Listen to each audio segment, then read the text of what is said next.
To the October MTA Board meeting. I'm going to begin today's meeting with a few remarks, and then we'll move on to the public speakers. At the start of the meeting, I'd like to acknowledge Jamie Vitiello, our colleague from Dutchess County. As you know, he stepped down from the board last week, and I want to thank him for his dedicated service to the MTA. Jamie has always been a refreshing and an independent voice here on the board. I will miss him. I'm sure we all will. In front of you today, I've put a report that was issued 2 weeks ago by New York State Controller Tom DiNapoli. This report is simply entitled The Financial Outlook of the Metropolitan Transportation Authority. The report obviously examines our financial situation, and I want to thank the Controller for the report, as well as the report's primary author, Ken Bleiweiss, for an honest and straightforward analysis of the facts. The source of all of the data in this report comes directly from the MTA. You'll see that it's footnoted each and every item. This is data that we have previously provided to all of you and to the public. It's data that's readily available on our website. In the press release that the Controller put out with this report, the headline read, "MTA faces its greatest challenge in decades." I couldn't agree more. As you can imagine, Tom is a lot more diplomatic than I am. If I was writing the headline, it would have been, "The MTA's operating budget is abysmal, and the source of funding for future capital plans is TBD." The Controller's analysis concisely portrays our dual challenges with both our operating budget as well as with our future capital plans. As MTA CFO Bob Ferrand stated in his presentation in July when he gave forward the financial plan, the MTA has challenging operating budget future with significant future projected deficits. Bob noted and the Controller acknowledged that we have a significant revenue issue. Much of the problem is attributable to the level of economic activity that has resulted in a lower than expected dedicated real estate related taxes. We are also seeing a decline in ridership, especially on the weekends and late evenings when we are purposely shutting down significant portions of the system to perform much needed backlogged repairs and maintenance. Unfortunately, these system closures will continue into the future and will probably be expanded as we move from stabilizing the system to modernizing it. In fact, the proposed 2019 budget that you will see next month actually forecasts a continuation of a decline in ridership. So let me, at least at this point, acknowledge one piece of good news. Next month at the November board meeting, Bob Ferrand will present a proposed 2019 budget that will be balanced. The proposed budget will be balanced because it does include a fare and toll increase in the second quarter of 2019 and a continuation of the MTA's unprecedented cost cutting, the re-engineering that we do for the purpose of being more efficient and more effective. The bad news is the projections for 2020, 2021, and 2022 show significant deficits. Consistent with the Controller's report, which is based on July data, Bob's presentation next month will continue to show revenue shortfalls and a fiscal future that is challenging. As board members, as fiduciaries, we have a statutory obligation, a legal requirement to have a balanced operating budget. And while you will be presented with a 19 balanced budget proposal at the November meeting, we need to start as soon as possible dealing with our projected out-year deficits. It's been my experience that solving any out-year budget gap is a simple equation that involves 1, increasing revenues, and 2, decreasing expenses. The equation is pretty simple. The implementation is inextricably difficult. Let's start it on the revenue side. We basically have 2 options. Our best option is securing new and additional revenue sources from our partners in government. I will discuss this in a few minutes after I finish describing the other components of the out-year deficit equation. The other revenue option is implementing additional fare and toll increases above and beyond those which have already been projected. Let me be clear, additional fare and toll increases is not the road I want to go down. On the expense side, we've been reducing and cutting costs out of the MTA and its operating agencies for nearly a decade, and we will not stop demanding that our managers lift every stone to identify new cost-saving measures. Specifically, we have implemented a hiring freeze for all non-essential employees, and we will continue to re-engineer our businesses to streamline our operations. Bottom line, though, we have cut costs dramatically, and as Commissioner Zuckerman has often said, you eventually reach a point of diminishing returns with this approach, and we may be fast approaching that point. Because after you cut out fat, you then start to cut muscle, and then unfortunately get to the bone, and when that happens, that results in service reductions. And again, I want to be clear, this is not an acceptable option. This is what happened in 2009 when both significant service cuts were voted on by this board and an extraordinary 30% increase in fares was approved by the then MTA Board.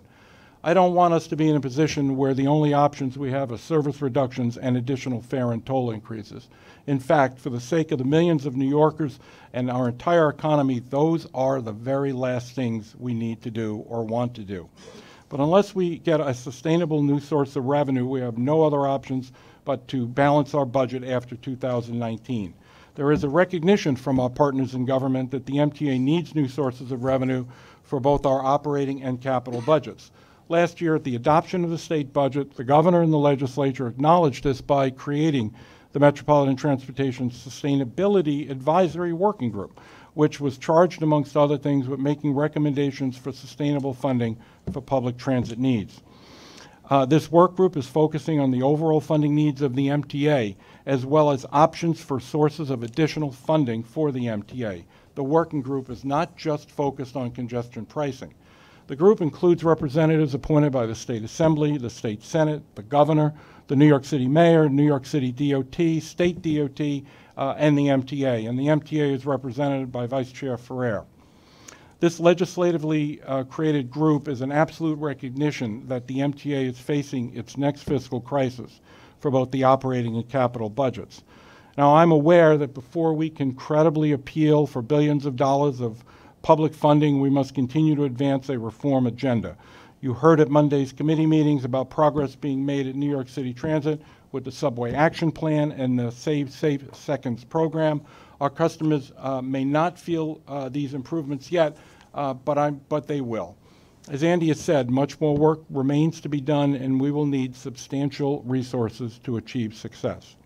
Additionally, last year, I created board-directed task forces focused on construction cost and procurement, chaired by Scott Reckler and Chuck Merdler, respectively. The construction task force is working with Jano Lieber and his team.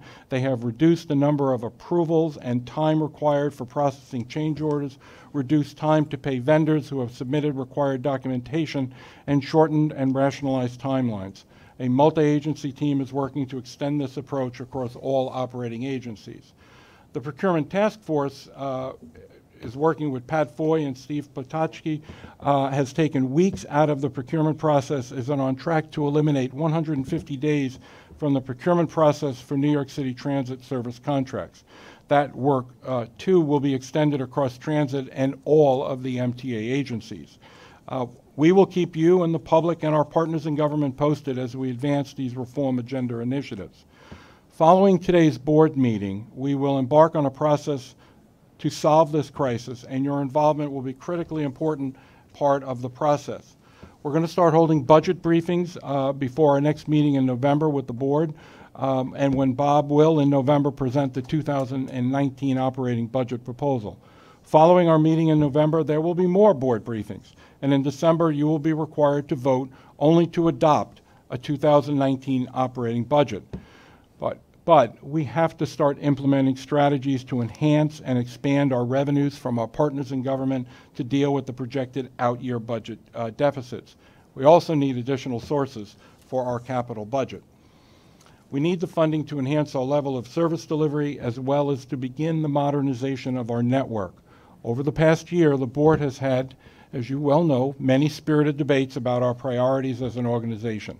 I've always encouraged this debate, as painful as it might be at times, because I believe that that discussion, the dialogue, is necessary because it results in a better result.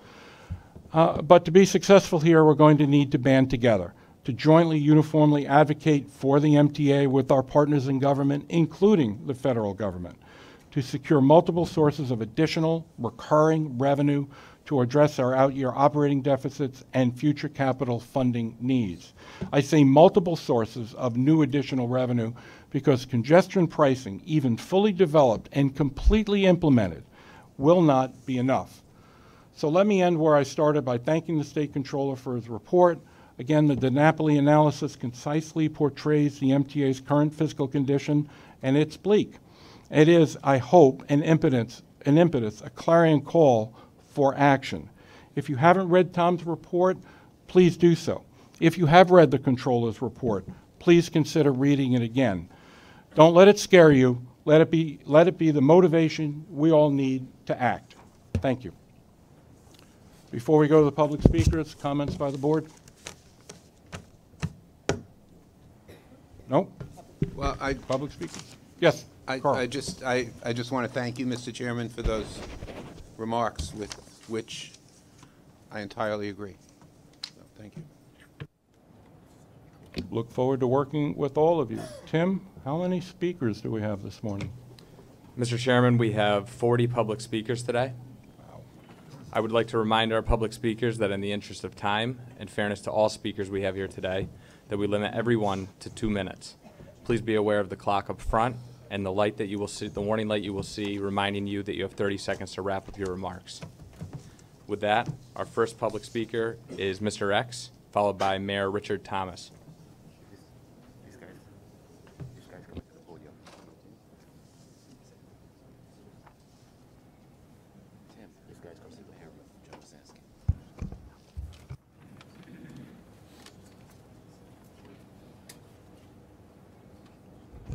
Am I on? Okay. Does anyone know what the MTA stands for? Let me tell you what it doesn't stand for. It doesn't stand for Metropolitan Transportation Authority. It stands for money thrown away. Okay?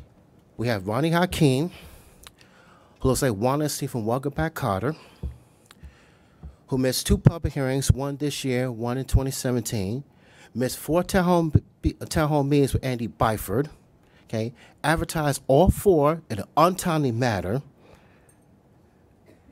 which I don't get. She's supposed to be the MTA executive director, and yet she can't attend these town hall meetings with Andy Byford. She can't attend public hearings. The 2 public hearings she missed started before 6 p.m., and I know one of them was held on primary election day. Does she know what people do on primary election day? They campaign and vote. Does work the polls. Apparently she forgot that. She's stuck on stupid? I don't know. Okay? So she just turned the MTA, which stands for money thrown away, and turned it into a bigger joke.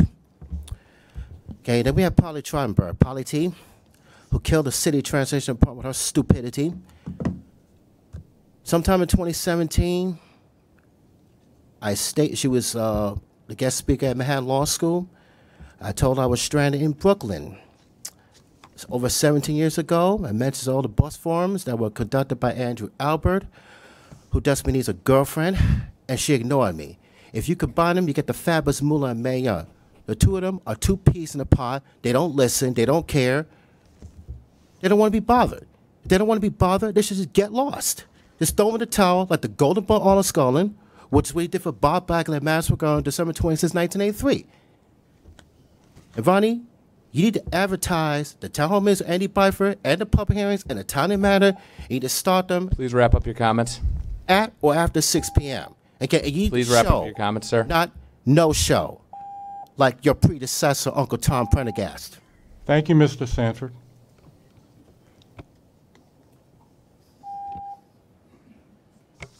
Our next public speaker is Mayor Richard Thomas, followed by Stephen Henry.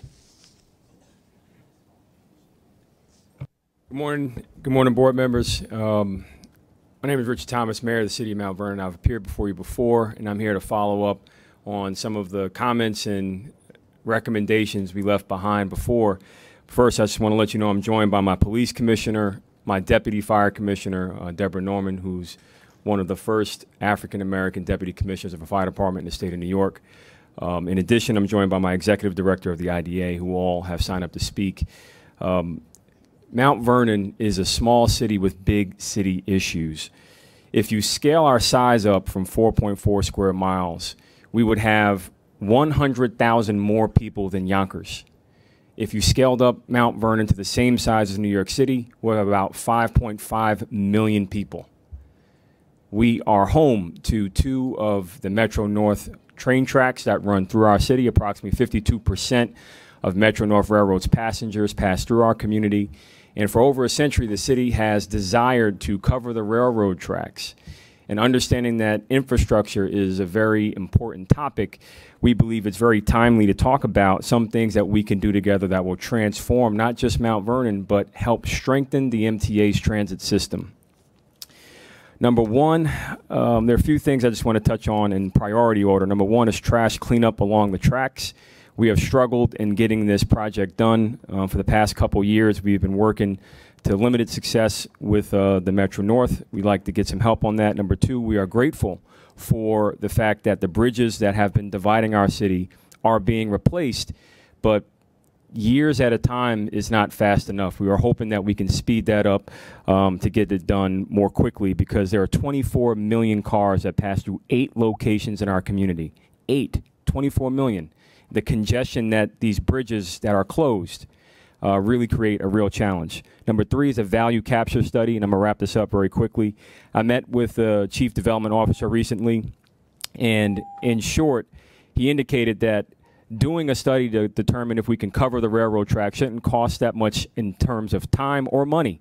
Love to just get that done if we can work together. NYU Stern School of Business is on board to assist us.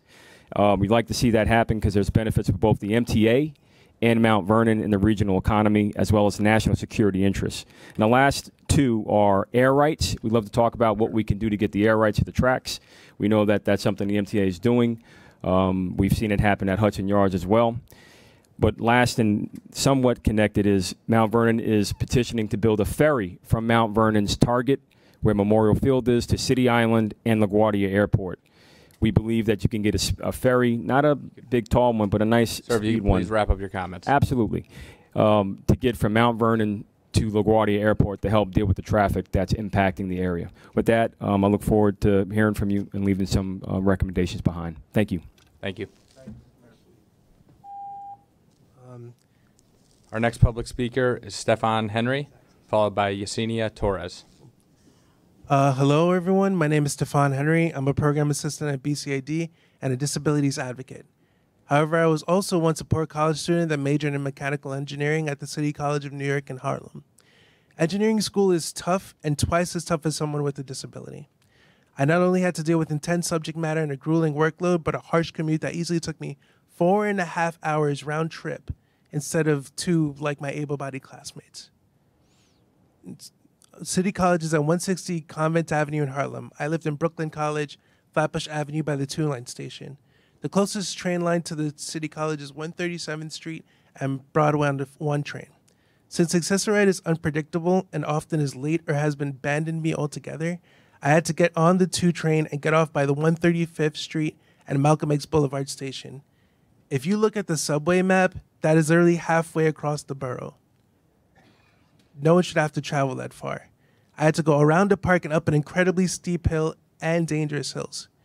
God forbid that I couldn't get out there, then I had to go to the 123rd Street, ABCD, or 456 stations and roll 15 plus blocks to get to school.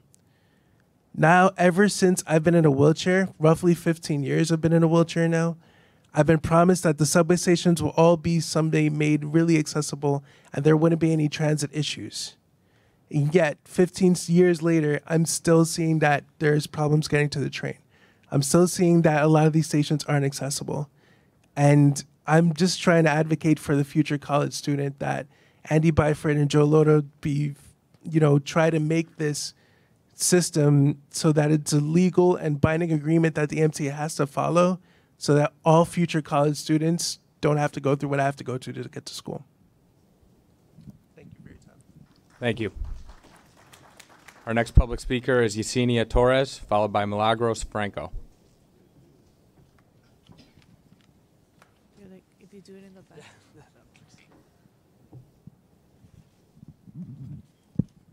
You hold it. Good morning, board members. My name is Jasenia Torres. I'm a systems advocate at the Brooklyn Center for Independence of the Disabled. I am here because access to transportation is crucial for the people with disabilities we work with and represent. I recently started to commute through the subway system to go to work, go to meetings, and travel to and from our 5 boroughs, accomplishing my duties from work. At first, it was very exciting to finally be able to commute like everybody else, but what a headache it became when I experienced that my rides were extremely limited. The very few stations that were accessible and the ones that were, many times the elevators weren't working. I called out to the MTA and specifically to Mr. Loda that he has the ability to move quickly to settle a case on subway accessibility so that the entire system is made accessible, because you and many others, whether or not you're in a wheelchair, need full access. We need your commitment in court to be accountable so we can know that this is real and that you do care about our community. Thank you. Thank you. Our next public speaker is Milagros Franco, followed by Miriam Fisher. Good morning, ladies and gentlemen. I'm also a staff member of VCID. Every morning I use the Q train, and I love the Q train because that allows me to go to work. Now, there are some mornings where the elevators are not working, either because they're out of service or because the elevator is so dirty, I can't go in there because it'll make me nauseous and I'll throw up. And that has happened before. But I do want to thank you for the stations that I have now. But please continue to do the right thing. As the people before me said, that we need a legal binding agreement. I don't want just promises. I want it in writing. I'm not a lawyer, but everyone knows that if it's not in writing, it doesn't exist. So I'd like a legal binding agreement to do the right thing, and that is to make as many stations as possible accessible. Thank you. Thank you. Miriam Fisher, followed by Mary Parison Lavelle. Miriam Fisher. I'm coming as somebody with an invisible disability, bad back, bad knee, difficulty negotiating the subways without accessibility. I commend President Byford on including accessibility issues into Fast Forward. These were issues that were not addressed, were marginalized, neglected for decades in the history of the subway. I advocate for a binding legal commitment, as others have said before me, to the current lawsuit to ensure accessibility on the subway so there can finally be shovels in the ground and start some of the construction for elevators. One of the issues in Fast Forward is selecting key stations. I live on 23rd, near 23rd Street. As we speak, there's renovations on the 6th Avenue line, 23rd Street. No elevators are projected. There are 4 stations in a row without accessibility: 8th Avenue, 7th Avenue, 6th Avenue, and Broadway. No elevators. That's 4 in a row. 6th Avenue is near the Sellis Manor, which is a residence and facility for people who are blind or visually impaired, and it's also a connection with the PATH train. That's, I would think, one of the key stations. Another issue that is often not in the dialogue are seats. Seats have, which we're talking about diversity, accessibility. Some people need to sit on the subways. The E-train, which is, again, one of my stops, has taken out numerous seats with the model, I think, of Boston, which was unsuccessful, and seats restored. Also, sir, Ma'am, if you could please conclude your remarks. I suggest folding seats like I've seen in other countries, in Paris, that people who do need to sit can, and would also open up, not everybody Ma'am, if you could please wrap up your remarks. And not everybody needs them, so it would open up space and allow the people who do need them to have the seats. Same for some of the platforms. Ma'am, if you could please wrap up your remarks. Thank you. Okay. Next, Mary Parrison Lavelle, followed by Councilman Yadanis Rodriguez. Good morning. I'd like to thank President Ng for the actions he's already taken to protect the taxpayers, the workers, and the residents in the Long Island Railroad 2018 locomotive procurement. President Ng has reaffirmed MTA's promise to procure the cleanest Tier 4 locomotives. He's committed to replacing all the non-tier locomotives used by New York and Atlantic, including the 4 that Long Island Railroad sold for $43,400, violating public authorities law. And he also has now hired an independent consultant to determine if this procurement for Tier 4 line haul locomotives will yield the cleanest Tier 4 locomotives. If not, he will restart the procurement instead of throwing good public money after bad and harming workers and residents. And in your handout today, please look at the chart on page 2 to see more proof that line haul locomotives don't operate with Tier 4 emissions when it is misapplied to do idling, low-speed switcher work. Switcher work is the only type of work locomotives in our communities and others in Long Island 24/7 are used. This means our communities will never breathe Tier 4 emissions from Tier 4 line haul locomotives. And this is why a truly independent consultant is going to tell President Yang, because it's simply a fact. The actual 3,000-hour test results on page 2 show that Caterpillar Progress Rail Services PR30 line haul locomotive exceeds the Tier 4 standards for PM 50% and NOx standard by 135% when operated in switch duty cycle. Why? Because line hauls are not calibrated to operate with Tier 4 emissions in switch duty cycle and are misapplied when used for the Please switch wrap up work your remarks. that takes place in our neighborhood 24/7. So I'm asking this board to please support President Ng's efforts in making sure that we get the cleanest Tier 4 switch duty cycle locomotives. Thank you. Thank you. Next is Councilman Yadanis Rodriguez, followed by Congressman Adriano Espaillat. First of all, good morning, everyone. Thank you to members of the public for sharing their feedback, frustrations on how we had to take our transportation center to the system to the new centers.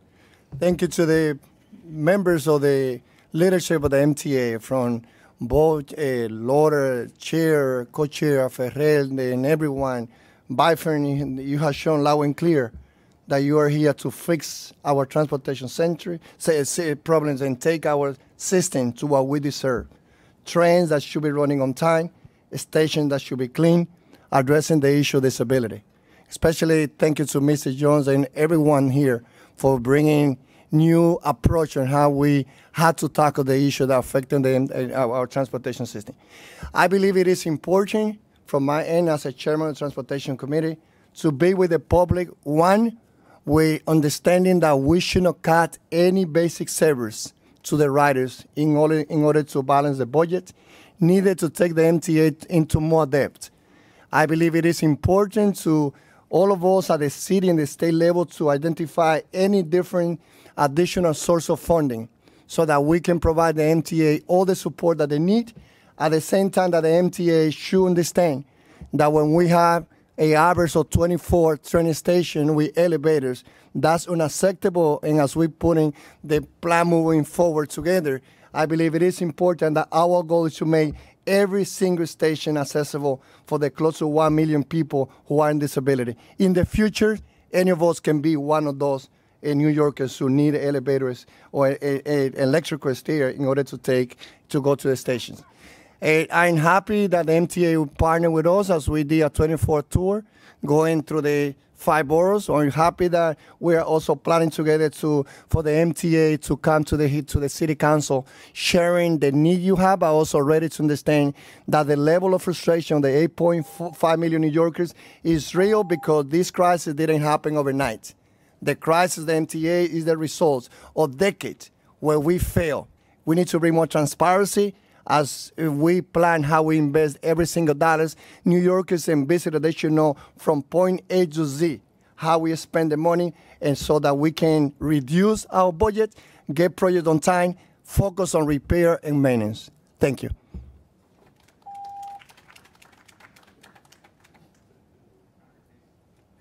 Congressman Adriano Espaillat, followed by Kerry King. Good morning, everybody. I bring you greetings from Washington.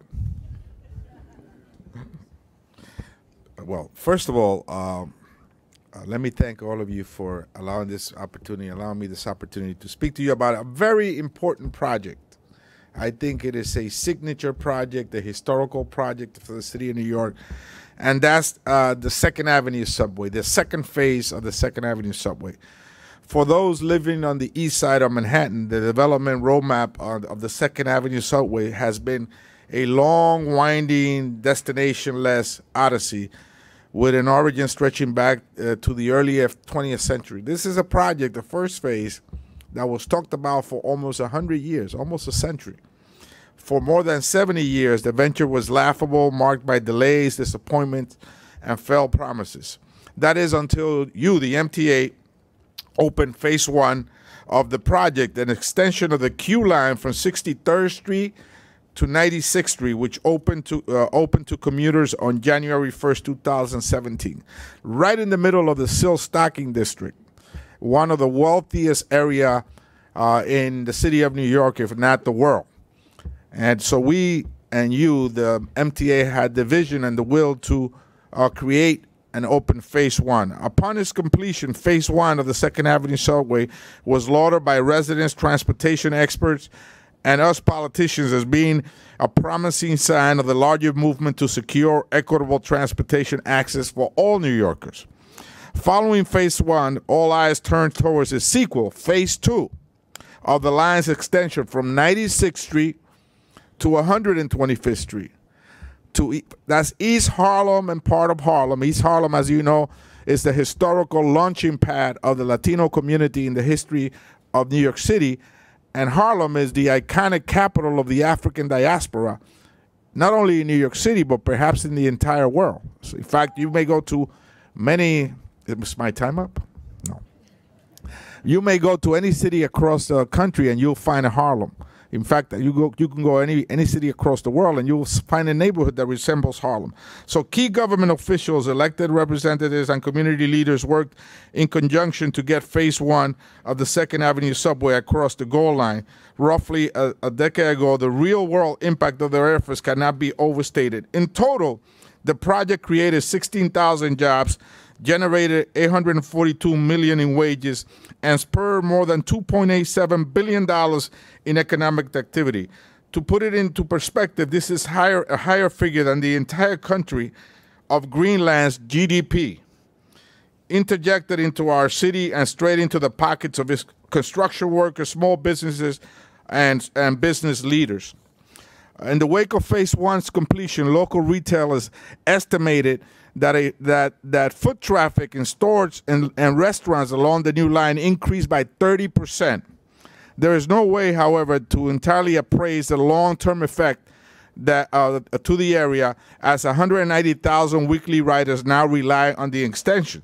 Beyond that, the extension did wonders for those commuters who relied on the Lexington Avenue line as the second avenue option, siphon off an estimated 27% of Lexington Avenue's ridership, including 40% of ridership during peak rush hour. Surely, it is safe to assume that a positive reverberation was also felt by commuters who relied on bus services in the area. Lastly, it is important to know that symbiotic relationship between the 2nd Avenue subway and the city's Vision Zero initiative, which aims to reduce pedestrian fatalities on the busy streets of New York. Residents have to walk through less traffic and thus will be less likely to be injured in a pedestrian accident. Now, phase 2. As we optimistically look towards phase 2 of the 2nd Avenue subway, I felt compelled to address the board to underscore the importance of this project. I should know that I was inspired to visit you today in part by the news that a member of this board had expressed an interest in delaying the project in order to reappropriate funds to other MTA capital needs. An unsettling notion that I fear undermines the fundamental need for the second phase of the 2nd Avenue subway. 2 weeks ago, I sent the board a letter denouncing the possibility of delaying the construction. That letter was supported by members of the U.S. House of Representatives, New York City Council, both the New York State Senate and the Assembly, as well as the board president. These elected officials promptly understood that the troubling report warranted a joint response. East Harlem has been a historically underserved pocket in one of the most prosperous cities in the world. For too long, residents have been forced to walk numerous blocks through sleet, snow, hot weather, and everything else to reach a distant subway station that is often overburdened with riders. Thankfully, the table is nearly set for this vital artery to be installed along the east side of Manhattan. MTA has set aside funding for the project. The elected officials on the federal, state, and local level have elevated their support, and the MTA has been effective in staying on track to break ground on that subway at some point, hopefully in 2000. Point of order, Mr. Congressman. Yes? We have to. Okay, I'll conclude. All of these stations of the second phase should be accessible to wheelchair folks as well.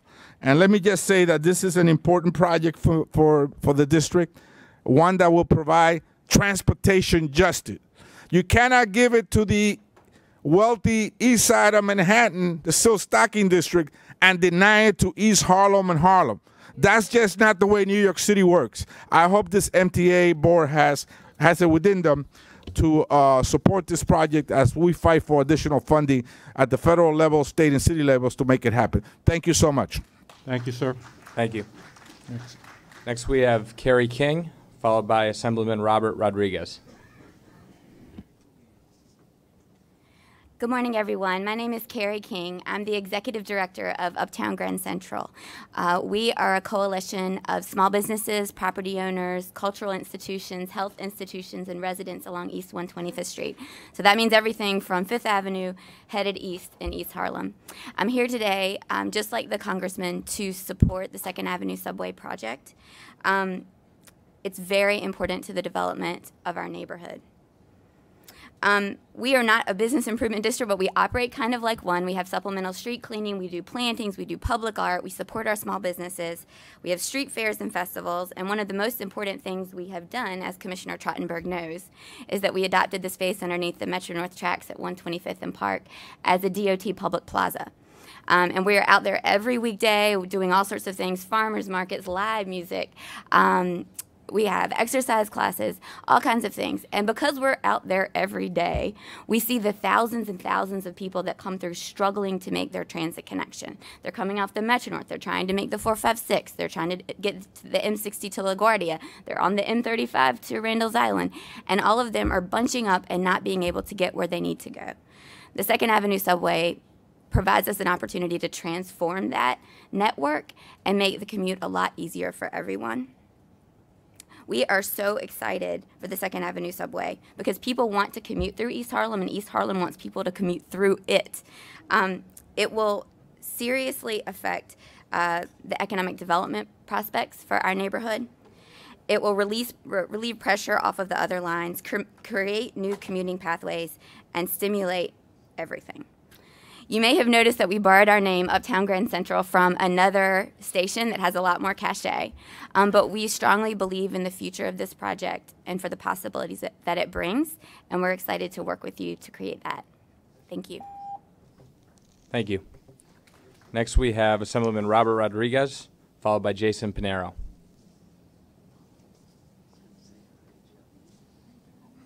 Good morning, everyone. I'm Assemblyman Robert Rodriguez, and I represent the area north of 96th Street. And as has been stated extensively by the Congressman, there are numerous benefits to the 2nd Avenue subway. As one of the lead advocates for transit support and the sustainability of our system, I also recognize that in order for us to be sustainable, we also have to do planning for expansion and improvements in particular transit deserts for us to be a successful system both now and in the future. And that includes the 2nd Avenue subway Phase 2. We recognize that as a low-income community, but one of the fastest-growing communities, we have to be able to have increased transit access. We recognize that we live across the busiest subway line in the country, and that not only having redundancy in the system, but increased access to support the thousands of new units that are being created in our community, in addition to supporting some of the lowest income residents who would benefit from increased opportunity as a result of expanding the Second Avenue subway, makes this project imperative and transformative, not just to the East Harlem community, but really to the upper Manhattan communities of Harlem, Washington Heights, and also the Upper East Side. When we look at what the future looks like, we hope that it includes making sure that there is transit equity, that a variety of folks can access the system in a way that they previously could not, and address the fact that we have some of the most highly dependent transit residents in Manhattan, with over 70% of the residents requiring and depending on transit access. So this makes this an important project, not just now, but for the future of what I believe New York City and New York State. And while we prioritize many of our issues and address them in terms of funding and revenue in Albany, it has to be an equal balance towards making sure that we can maintain the system, but also create unique opportunities to alleviate transit deserts. This is one of those that we hope that you will continue to support, and that commitment maintain itself as it has in the last capital plan to the upcoming capital plan. Thank you. Thank you. Jason Pinero, followed by Hayden McCarthy. And we also have copies of the letter that we submitted, which has much more detail on some of the benefits of the program. Thank you. Jason Pinero. Good morning, Joe, Ronnie, and the rest of the board members. As you guys know, Monday night I had a pretty much nightmare arriving at my home station, that is Atlantic Avenue Barclays Center. That I saw a bunch of MTA union members protesting right in front of the fare control area, and saying that the station booth on the entrance of 4th Avenue Pacific Street is going to close as of January 6th. I'm going to speak privately with Andy Byford to see if he could investigate this incident, because it's totally unacceptable that as a daily New York City Transit, soon to be Staten Island Ferry commuter starting next week, and New York City Transit in general and the commuters should deserve a perfect ride when we enter and when we exit the system. And Polly, I know that you control the ferries. Pretty quick note, please update all the subway maps inside all the vessels, because starting next week I'll be using them 4 times a week. So I have that assignment for you. It's not a bad one. So it's a heads up. But one last point, please approve the expedited order regarding the all 211s. We need the old fleet to go and the new tech equipment to come in. That's all I have to say for this month. Thank you. Hayden McCarthy, followed by Victor Garcia.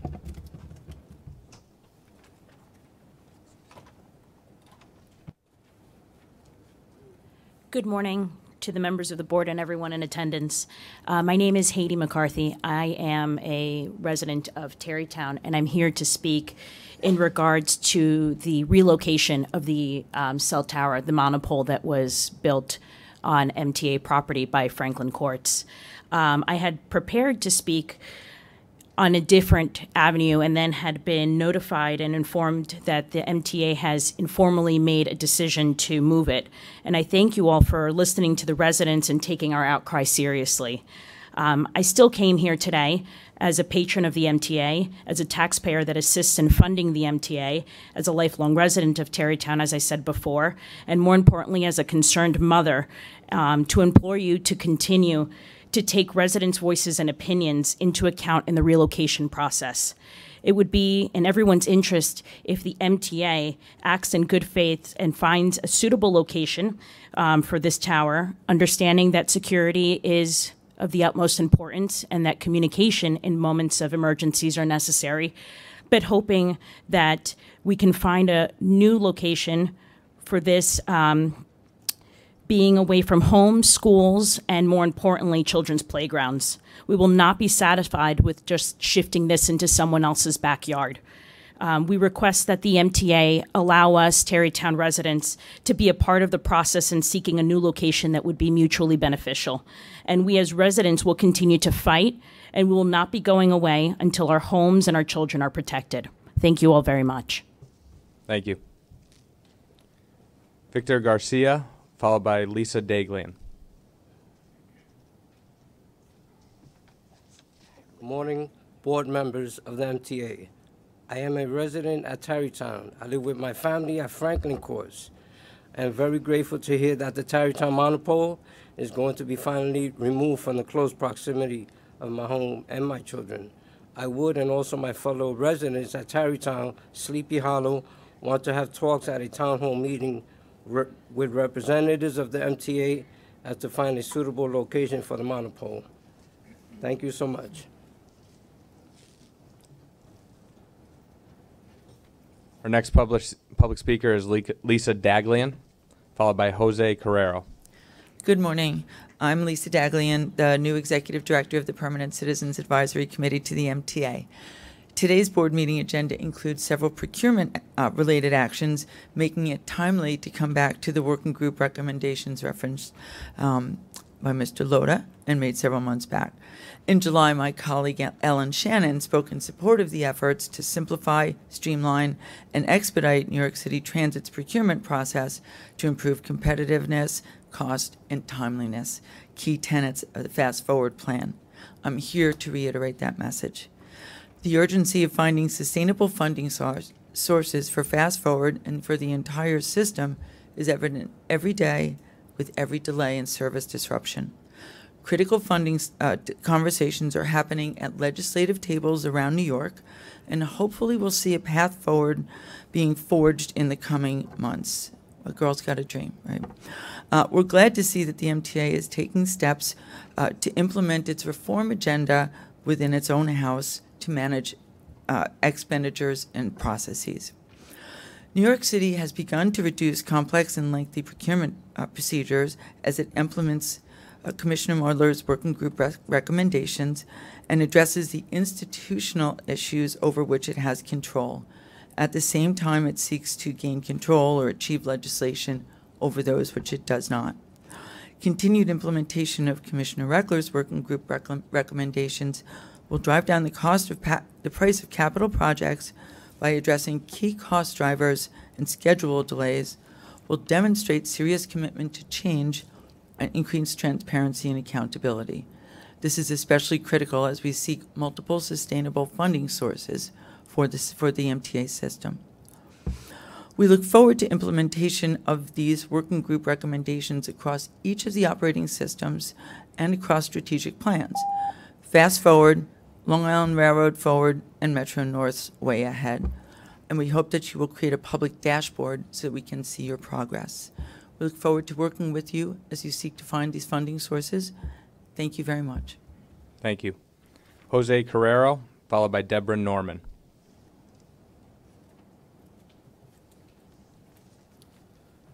Good morning, ladies and gentlemen, friends and neighbors, members of the board, Mr. Chairman.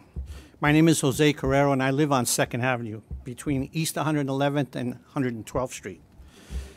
For the last 7 years, I've been the manager of Bonifacio Cora Texador, which is a senior independent living facility on 116th Street between Park and Madison Avenues. My seniors don't take the subways very much anymore, obviously due to their age. But the people that serve them, that are critical to their lifestyle and maintaining that lifestyle do. And I'm talking about home care attendants and also health services providers. In the last 7 years, I have seen personally how dependent my seniors are on these services and getting these services. Many of these people come from outside the community and use the Lexington Avenue line on a regular basis. Adding the 2nd Avenue line would increase the availability of these services. And I can only imagine that there are thousands, maybe tens of thousands, other seniors in the community that also depend on these services. And having reached the tender age of 66 myself, I can see, and hopefully not in the near future, having to use them myself. So I'm asking that this 2nd Avenue subway not become another example of broken promises to our community, that the second phase not become the second failure. And East Harlem subway is critical to East Harlem and the lifeblood of New York City. Thank you. Thank you. Deborah Norman, followed by Eileen Milderberger. Good morning, board members. My name is Deborah Norman. I'm from the city of Mount Vernon. I'm the Deputy Fire Commissioner. I would like you to consider the impact of the closed bridges, the MTA bridges in the city of Mount Vernon. As the Deputy Fire Commissioner, I can tell you that it is very important to have these bridges open, or at least get them started to get open. We have between 600 to 700 EMS calls with our ambulance alone. This year, the 6th Avenue Bridge, which is directly down the street from the Mount Vernon Hospital, has been closed. We understand it's in the capital projects. Last year, a 3rd bridge closed. This year, a 4th bridge. Instead of getting bridges open, we're getting more bridges closed. In a city that is 4.2 square miles with over 80,000 residents, the impact of those bridges closing and the traffic for the ambulance as well as the fire department. We are one of the busiest fire departments in Westchester County. So again, I know it's on the capital projects, but we ask that you expedite for the safety, for the movement. We also have one of the largest populations of seniors in Westchester County. Our seniors are very mobile. It's a lot of traffic nightmare. Again, this affects emergency services, the response. We know you're working on it. We just ask that you please expedite to get some of these bridges open immediately. Thank you. Thank you. Eileen Milderberger, followed by Kristen Foy. Good morning. Thank you for your time. I'm the Executive Director of the Mount Vernon Industrial Development Agency, and our task is to create and retain jobs and companies to help our economy. The lack of bridge access it doesn't enable people from going north to south in our city. This impacts local business activity. Initiatives that Mayor Richard Thomas has undertaken, including an inaugural restaurant week in November and an arts week in December, are being impacted negatively. The idea was to attract local, regional economic development patrons from cities near surrounding us, including Yonkers, Bronxville, and Pelham. The fact that it's not easy to go from our neighboring communities because of the lack of access for bridges has a negative economic development impact on the city. It also creates a regional economic development impact. Larger Mount Vernon employers, including American Christmas, which decorates Rockefeller Center, Tiffany's, Saks Fifth Avenue, and creates tourism dollars for the local New York City economic development region, is impacted. Deliveries are not able to get to and from the company, and it has a negative impact. As the mayor mentioned, developers are coming to the Industrial Development Agency and inquiring about the air rights. It would be ripe to have a conversation about how we can partner and develop covering the cut and having more economic development through the air rights. In closing, I appreciate, as the mayor does, the improvements in the capital investment in the bridges, but we ask that this time frame be expedited so that we can recover and restore economic development activity for the local Mount Vernon residents and businesses. I appreciate your time. Thank you. Kirsten Foy, followed by H.P. Schroer. Good morning. My name is Minister Kirsten John Foy, and to alleviate any concerns of potential conflict of interest. Executive Director Ford and I are waiting for the Elizabeth Warren test results to come back. Pending those results, I can assure you there's no conflict. I am here today on behalf specifically of the people of Brooklyn and the people of the Flatbush community. To get right to the point, we are concerned and tired of the existence of Brooklyn Resource and Recovery Center, which is a recycling center that has been operating illegally, that has been operating with ill repute, that has been literally poisoning our air and our ground in the community. In the last year, this operation, which is illegal in its this business, which is illegal in its operations, has had 3 major fires that have released toxic, poisonous elements into the atmosphere and into the communities surrounding this location. Petroleum, mercury, lead, zinc, cadmium, arsenic, and other stuff I cannot pronounce have been leaked into the air and into the ground surrounding this location. There is a school bus parking lot immediately adjacent to this location. I'm here today because this business operates on land it is stealing from the MTA. We have sent letters, we have met with folks. There has been an additional fire since our last meeting. We cannot allow there to be discrepancy and disparity in how communities are treated. In Suffolk County, we saw a response, an immediate response to the fires and to the environmental hazards presented by operations around MTA land there. In Flatbush, we have not seen that, and that is not acceptable. And so until we have immediate action, there will be an immediate presence, and I bring to you the mantra of our organization: no justice, no peace. We will not wait much longer for this operation to be ejected off of MTA property, and for the people of Flatbush Sir, and people of Brooklyn to be protected by the agencies and the authorities who are funded by taxpayer dollars. Thank you. Thank you. H.P. Schroer, followed by... Fires. This is one of the fires, one of Sir. the many fires that have happened. Sir, we have a number of public speakers we still have to get to. School buses, Sir. homes around the fires. I understand, but people are being poisoned. So you have a few seconds to hear me out. Thank you. Thank you, sir. H.P. Schroer, followed by Bernard Silich. Good morning. My name is H.P. Schroer, World War II veteran. For the last year, I've asked this board to establish a discount for veterans so they could purchase MetroCards at the same price as seniors.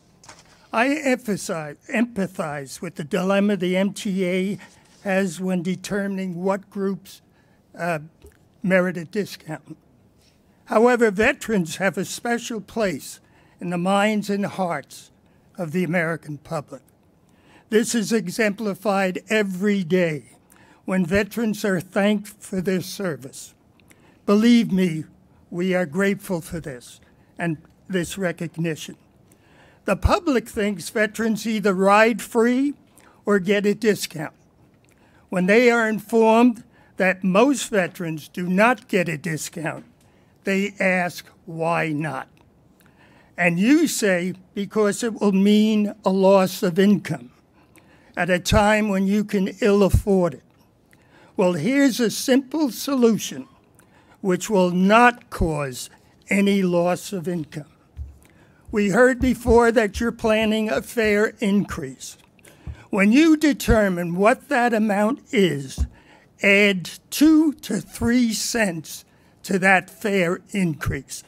The public, our research shows that the public thinks veteran service is worth 2 and 3 cents, and they will pay for that increase. You and the governor have the power to do this now.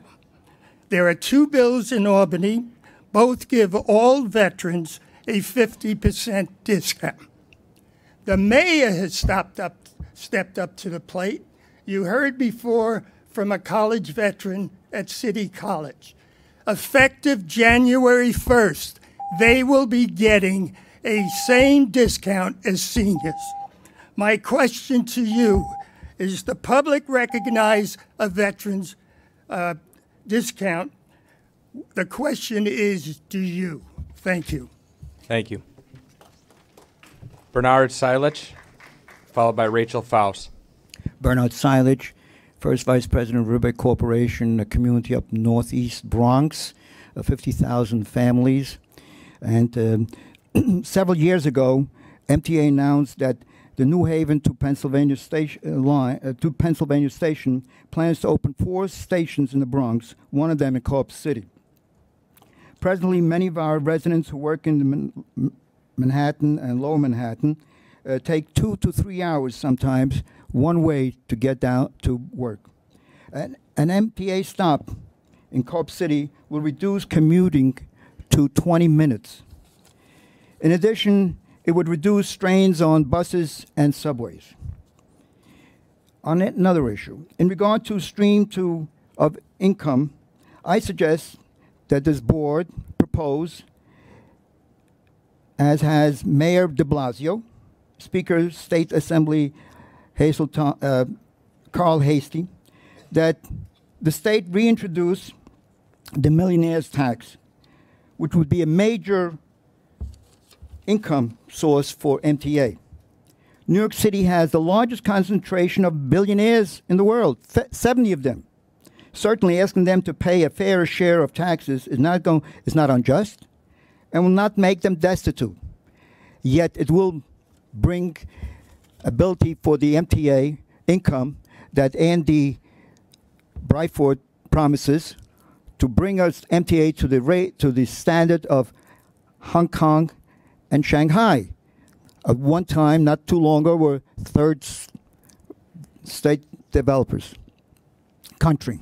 So I hope we can, with this kind of income, bring it up to snuff and match all the other transit systems throughout the world. Thank you. Thank you. Next is Rachel Faust, followed by Monica Bartley. Good morning. My name is Rachel Foss. I'm the Senior Research Analyst for reInvent Albany. We advocate for more transparent and accountable state government, including for state authorities like the MTA. We're here to follow up on correspondence that reInvent Albany and 13 other groups, some of whom are here today, sent to the MTA recommending it overhaul its Freedom of Information law process. The groups include Beta NYC, Citizens Union, Common Cause New York, Environmental Advocates of New York, League of Women Voters of the City of New York, National Freedom of Information Coalition, New York Lawyers for the Public Interest, New York Press Club, NYPIRG Strap Hangers Campaign, Riders Alliance, reInvent Albany, Transportation Alternatives, the Tri-State Transportation Campaign, and the Tully Center for Free Speech. We're asking that the MTA overhaul its FOIL process by creating an open FOIL portal for FOIL requests and an in-house online portal for MTA police incidents reports. Police incident reports currently make up about 2/3 of FOIL requests received by the MTA, according to a new report that we released today and sent to you via email yesterday. The report also examines FOIL logs from each of the eight MTA agencies from 2017 and reviews best practices in New York and nationally. FOIL requests remain to be crucial for the public to ensure that the MTA is transparent and accountable to it. The MTA receives close to 9,000 FOIL requests a year, and unfortunately can take the public in some cases over a year to receive requested records from the MTA. Responses can be incomplete, and tabular data is often sent in non-machine readable PDF form, which makes it costly and difficult for the public to analyze. We also find that in the report that the MTA lags badly behind other governments in New York and nationally. A review of best practices includes recent reform at the Port Authority, which updated its open record policy in 2012 to create a web portal of all fulfilled records requests. That means they go online as soon as they are made public to that person who requested it. We examined efforts of the DMV to create an online incidents report portal. Pat Foy, current president of the MTA, and board member Scott Reckler were in leadership at the Port Authority at that time when enacted these important changes, and we hope that they can again show leadership at the MTA by taking the lessons they learned at the Port Authority and creating a better FOIL process for the MTA staff and for the public. Thank you for your consideration. Thank you. Our next speaker is Monica Bartley, followed by Blake Eagle. Good morning. My name is Monica Bartley, the Community Outreach Organizer at the Center for Independence of the Disabled, New York. As you heard from previous speakers, people with mobility disabilities or other disabilities are barred from using what is considered one of the most efficient means of getting around town. We need to go to our jobs, to school, for doctor's appointments, for family emergencies, and for everyday life like all other New Yorkers. Funding must be made available to ensure that accessible subway stations are created despite any delays or cost overruns in order to make sure we get what federal laws provide. We want to see a reasonable timeline for subway accessibility that includes a clear plan and budget that is enforceable and a line of accountability so we can be confident that we can achieve our goal of full accessibility. The Byford Fast Forward Plan is a start, but I am urging this board to make a real legally binding commitment to make all subway stations accessible. Thank you. Thank you. Blake Eagle, followed by Benjamin Tirado.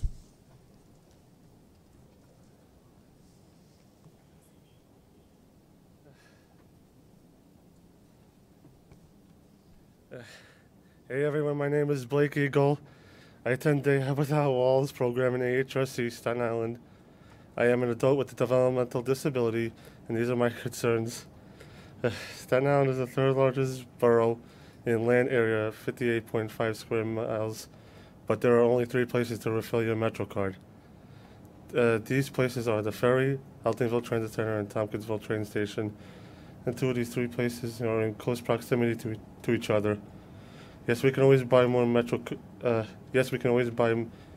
at the stores, but what we really need is more MetroCard kiosks to be more cost effective, because getting them in a deli only gives us so little options, and we have to pay an extra $1 for a new card each time. It will be beneficial to have more kiosks to be spread out evenly to more train stations and major shopping malls in Staten Island. It would help people with distance to new kiosks, and it will also reduce waste from having to throw away MetroCards in their plastic wraps every time we purchase a new one. With new kiosks, we would be able to refill MetroCards until they expire.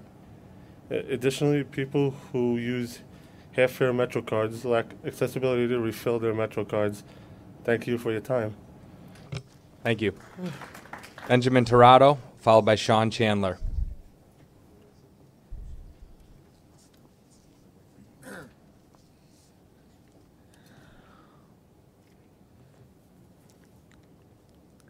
Hi, I got this. Hi, my name is Benjamin Tirado. I'm from Day Without Walls from HRC. HRC is a state program for people with disabilities. I got her from Sierra.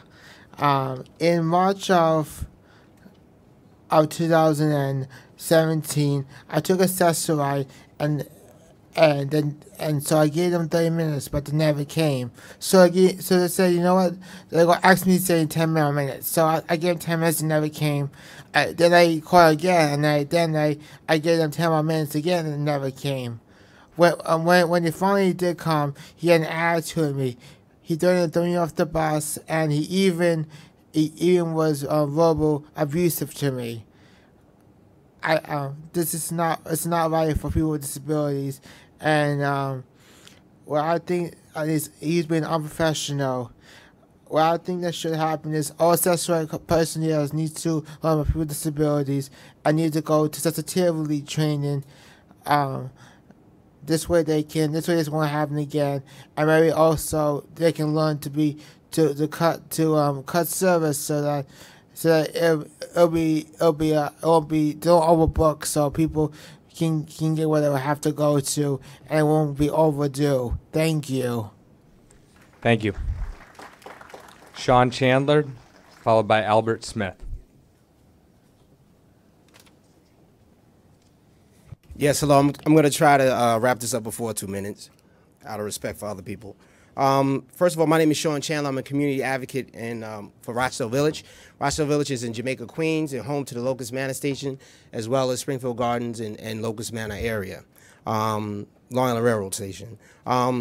Basically, I'm here today to request elevators and a ramp for our station. Currently, right now, we have over 25,000 people in Rochdale alone.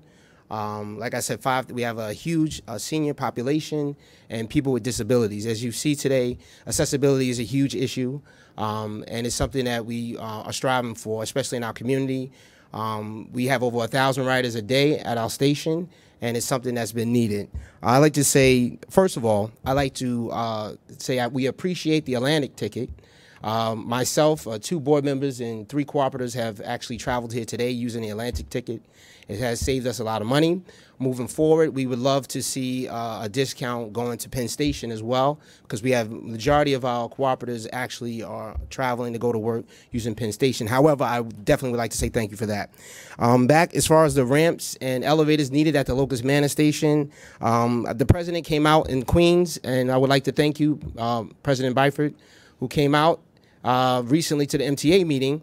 And one thing that stuck out, besides your vision, which I think was an excellent vision, one thing that stuck out in my mind was that you mentioned about acting now when you came here, about acting now, and you spoke about the advocate you have for being ADA compliant, the advocate that you currently have. I just want to say acting now is something that I would like to see as far as the Locust Manor Station and the other stations that need ramps and elevators. It's about time. We've waited very long in our community. I have 5 seconds left. I thought I was going to go. But again, please, I have a petition for, right here, a petition over 1,200 signatures. I don't know, who would I give it to? Thank you very much. Thank you. Albert Smith, followed by Ivan Masip. Good morning, everyone. Basically, I concur with what Sean Chandler said this morning, and also I would like to add that we need more half-hourly service to and from Locust Manor. In other words, if that train stops at Valley Stream, stops at Locust Manor. We also not only have an aging population, but we also have an increased population. Population growth, gentrification is happening almost everywhere. And the thing is, the issue of you miss one train and you got to wait a whole hour, that's ridiculous to me. So we need more service, and we also need a legally binding agreement on those ramps and elevators, along with accountability, and it needs to be expedited. Thank you very much. Thank you. Ivan Masip, followed by Susan Chai. Yes, good morning. I'm Ivan Masip. I'm a resident of Rochdale Village. I'm also the Republican district leader for the 32nd Assembly District, which covers that area. I want to just highlight, because it's already been said, we definitely need accessibility at the Locust Manor Station. I've lived there for 6 years. I don't know why it's called Locust Manor. It should be called Rochdale Village or something more appropriate for the current use of that station. Anyway, when we need ramps, definitely need ramps, because ramps don't break down. There's a woman over here that has a sign that says elevators fail. And my concern is if we can get both ramps and elevators, great. But the elevator needs to be something that's, number one, safe, that you can see through and somebody can see into for safety. The elevator at Parsons and Archer, where the E-train and other trains come through, is not like that. I don't know why. In other parts of the Queens, you have what I call transparent elevators. So any kind of elevator installation should be mindful of safety and other unintended consequences like failures. Ramps don't fail. So however you do it, accessibility should be a priority at Locust Manor. Final thing is that Rossdale Village is also a NORC, naturally occurring retirement community. The community, the senior center in that area, at the community center Rossdale, gets funding from the Department for the Aging. So that should also indicate to you a priority for that Long Island Railroad Station to get accessible treatment as a priority. You have seniors and also many people with disabilities that will take advantage of it. Thank you. Thank you. Susan Chai, followed by Sean Harris. Good morning. My name is Susan Chi. I'm an advocate of CID New York. I had experienced a problem with e-health service. Sometimes the driver doesn't want to take me because I'm a wheelchair customer. They say the lift doesn't work and that I need to call Accessora. When I make a phone call, all of a sudden they tell me the lift works. This happened to me many times. In fact, this happened to me last week. I asked you to work with people with disability and community group to better train drivers to work with us. It is very frustrating to schedule a ride and have to deal with the problem with drivers. Thank you for your time. Thank you. Sean Harris, followed by Tony Murphy. Good morning, Chairman Loader, members of the board, and members of the public in attendance. My name is Sean Harris. I'm the police commissioner in the city of Mount Vernon, and I'm here today to talk to you about the impact that 4 out of the 9 bridges that we have in Mount Vernon is currently affecting our quality of life in Mount Vernon and emergency operations. Just to give you a little demographics about Mount Vernon, for those of you that don't know, Mount Vernon is 4.2 square miles. We border New York City on the south. We have 5 major highways and parkways that go through Mount Vernon. We have 3 Metro North stations on 2 different lines that goes through our city. We have 2 subway lines, number 5 and the number 2 train that end on our border. The deputy commissioner stated before that we have over 80,000 residents in a 4.2 square mile area. We're the 7th most densely populated city in the country. 80,000 residents. That's not including the people that visit, work, and come to Mount Vernon on a daily basis. Our statistics show that we have over 500,000 vehicles that pass through our city, and that's at the locations where we're counting them. That's a huge impact. The bridges that we have now that are out, they connect one side of town to the other side of town, but not just that, our central business district and our major transportation hub is having a big impact on our community. Now, as far as first responders, one of the bridges that are out is on 6th Avenue. 6th Avenue is a direct street that goes to the Mount Vernon Montefiore Hospital. That's impacting the response and the transportation by ambulance and emergency services to take people that are in dire need and need emergency medical services, delaying them upwards of 4 minutes for them to get medical treatment. So not only am I asking that the board make the repair of these bridges or the replacement of these bridges a priority, I'm here today to ask you that you at least make it a priority to repair them, to make them operable so we can use them and connect our city instead of it dividing our city. Thank you. Thank you. Tony Murphy, followed by Michael Howard. Hi, everybody. I'm Tony. I'm with the People's MTA. I'm here to support and amplify the demand from the disabilities community that there be a legally binding court enforceable agreement about elevators with a timeline. Another way to say this is MTA quit stalling on the elevators. I was at a demonstration 2 weeks ago in front of the courthouse. This is many of the leaders in the disability community who are here today were there. And it was clear to me that they did not feel that there was necessarily good faith coming from the MTA in moving forward with this plan. And their message that day was MTA quit stalling. And I think we might want to make this a chant today, because I'm here. I saw a person say they were from Washington and they got 3 extra minutes. Somebody from Brooklyn who had a pressing demand was rushed off the podium. So I think the MTA board needs a little help in understanding its priorities. And the priority for today regarding elevators is MTA quit stalling. Everybody join me. MTA quit stalling. MTA quit stalling. MTA quit stalling. And we'll be here, we'll be out on October 30th again in front of the courthouse to make that same demand. This is the moment where the MTA needs to put its promises about elevators into writing and make this something that's really going to happen. I think that this reminds me of sort of the Seinfeld episode where Jerry Seinfeld calls to get a reservation, reserve a car, and he goes to pick it up, and they don't have it. And he said, well, anybody can make a reservation.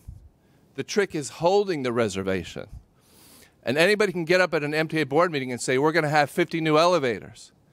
But when it comes to making it happen, what we need now is a court-enforceable agreement. And so I'd like to just finish. I didn't say I was from Washington, so I don't get 3 extra minutes. But I would like to end by saying, MTA quit stalling. Thank you, sir. Michael Howard, followed by Kate Slevin.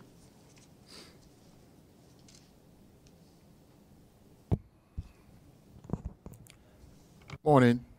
My name is Michael Howard. I had met up with Tabitha Decker one day in Brooklyn. I had told her that it's best for more updated buses from 2008 through this year. Like for example, if they could put luggage racks on M60 bus, it's best to put more. It's best to add more navigations. For example, like the routes of not just only M60 select bus service, they need navigations on M14 A&D, M23 select bus service, M34 SBS, M79 SBS, M86 SBS, B44 SBS, BX12 SBS, Q10, Q44 SBS, Q70 SBS, Q111, 113, and 114 on Guard Brewer. Just like they have navigations on B35, because I rode a B35 like twice last week, and they have them on a B46 and B82 select. So all those updated buses from 2008 to this year all need more navigations. Because I seen navigations the ones that just came this year. Thank you very much. Thank you. Kate Slevin, followed by Colin Wright.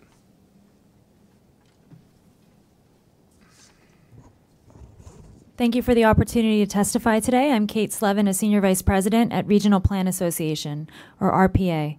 RPA knows that in order to see improvements in the subways and buses, we need to implement Fast Forward, New York City's transit's plan to modernize and overhaul the transit system. But we also know we can't implement Fast Forward or the modernization plans for Metro North LIRR without new revenue. The best, most realistic, and doable solution to start to claw our way out of this mess is through congestion pricing. Congestion pricing could raise around $1 billion annually and improve the transit system. In London and Stockholm, congestion pricing has led to less traffic, better health, childhood asthma rates are down 50% in Stockholm, and reliable and improved transit. New Yorkers deserve these same benefits, and we need Albany to act swiftly in 2019 to get this done. But securing more revenue in Albany will require that the MTA build goodwill with the public and riders and show that every dollar will be spent efficiently. Andy Byford's Fast Forward plan is a good step, as are his town hall meetings throughout the boroughs. But we have a few additional suggestions for the MTA board and staff to consider. First, the MTA could provide frequent public updates on what they are doing internally. For example, to reform project delivery processes, to improve communications with riders, and streamline the procurement process. And we are happy to hear some information about that this morning. And two, the MTA could lay out a process for how it is going to engage communities and improve transparency in spending decisions. What will be the process to decide on how any new revenue will be spent? How will it be different from the capital program outreach in the past? Thank you very much for your time. Thank you. Colin Wright, followed by Joe Rappaport.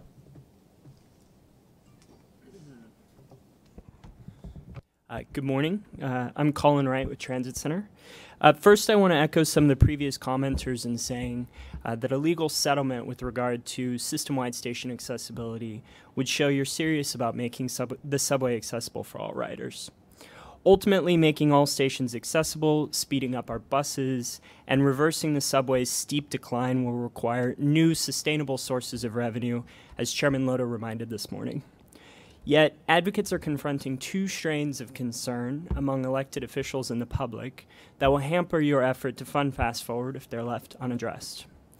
The first is a variation of the MTA won't spend new money well. Elected officials and riders want to hear the reforms you're making that show this is a new agency that can turn around the transit system and do so economically. Some suggestions, these could include more examples of how Fast Forward's fix before failure philosophy contributed to fewer delays in September, or finishing the 7-train signal project by year's end, and then being able to convey the benefits of the project early in the new year will be very important too. The second concern is that the benefits of Fast Forward would resonate more strongly if translated into terms riders can relate to, like how track work or re-signaling will result in real-world time savings or a more reliable commute from point A to point B.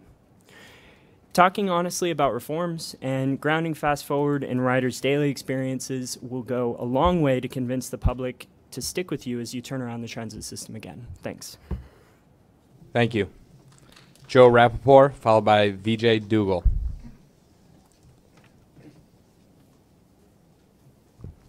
Good afternoon. Good morning. Sorry. I'm Joe Rappaport. I'm the Executive Director of the Brooklyn Center for Independence of the Disabled. A month ago I came here. I praised the MTA at the Transit Committee meeting for the Access-A-Ride on-demand program. It's a revolutionary program. And I urged you and many others urged you to make on-demand available to all Access-A-Ride riders. Now I'm back because the MTA has a chance to do something else that would dramatically improve travel options for people with disabilities and would help countless others. As you know, and you've heard today, many stations, more than 75% of the stations in New York City, subway stations, don't have elevators, can't be used by people in wheelchairs, or people who have other ambulatory disabilities or limitations. And this lack of access affects hundreds of thousands of New Yorkers. In Brooklyn alone, a study done for BCID in 2014 found that about 1 in 12 people have some kind of ambulatory limitation and find it difficult to use public transportation. Right now, while there's been some promising developments, there's no comprehensive plan to make the subways accessible. In the Fast Forward plan, New York City indicates that it will, quote, commit to a clear plan and timeline for station accessibility. Why? Because the subway should be accessible to everyone. We agree. But one of the things I've learned, and many of us have learned, about disability, and about elevators in particular, but about disability, is that nothing happens because it's the right thing to do. The MTA installed 100 key stations, made 100 key stations accessible because it was legally required. And that's why we're here today, as you've heard. It's time for the MTA, for Chairman Loda, for President Byford, to go beyond the words in the Fast Forward program and make a real commitment to subway accessibility. Thank you. Thank you. Vijay Dougal. followed by Liam Blark. My name is Vijay Dugal. I'm an architect. I had distributed a letter today to the MTA board. Looks like this. And on the second page, there are some statistics on the subway deaths and injuries. And I've been speaking about the importance of subway deaths and injuries.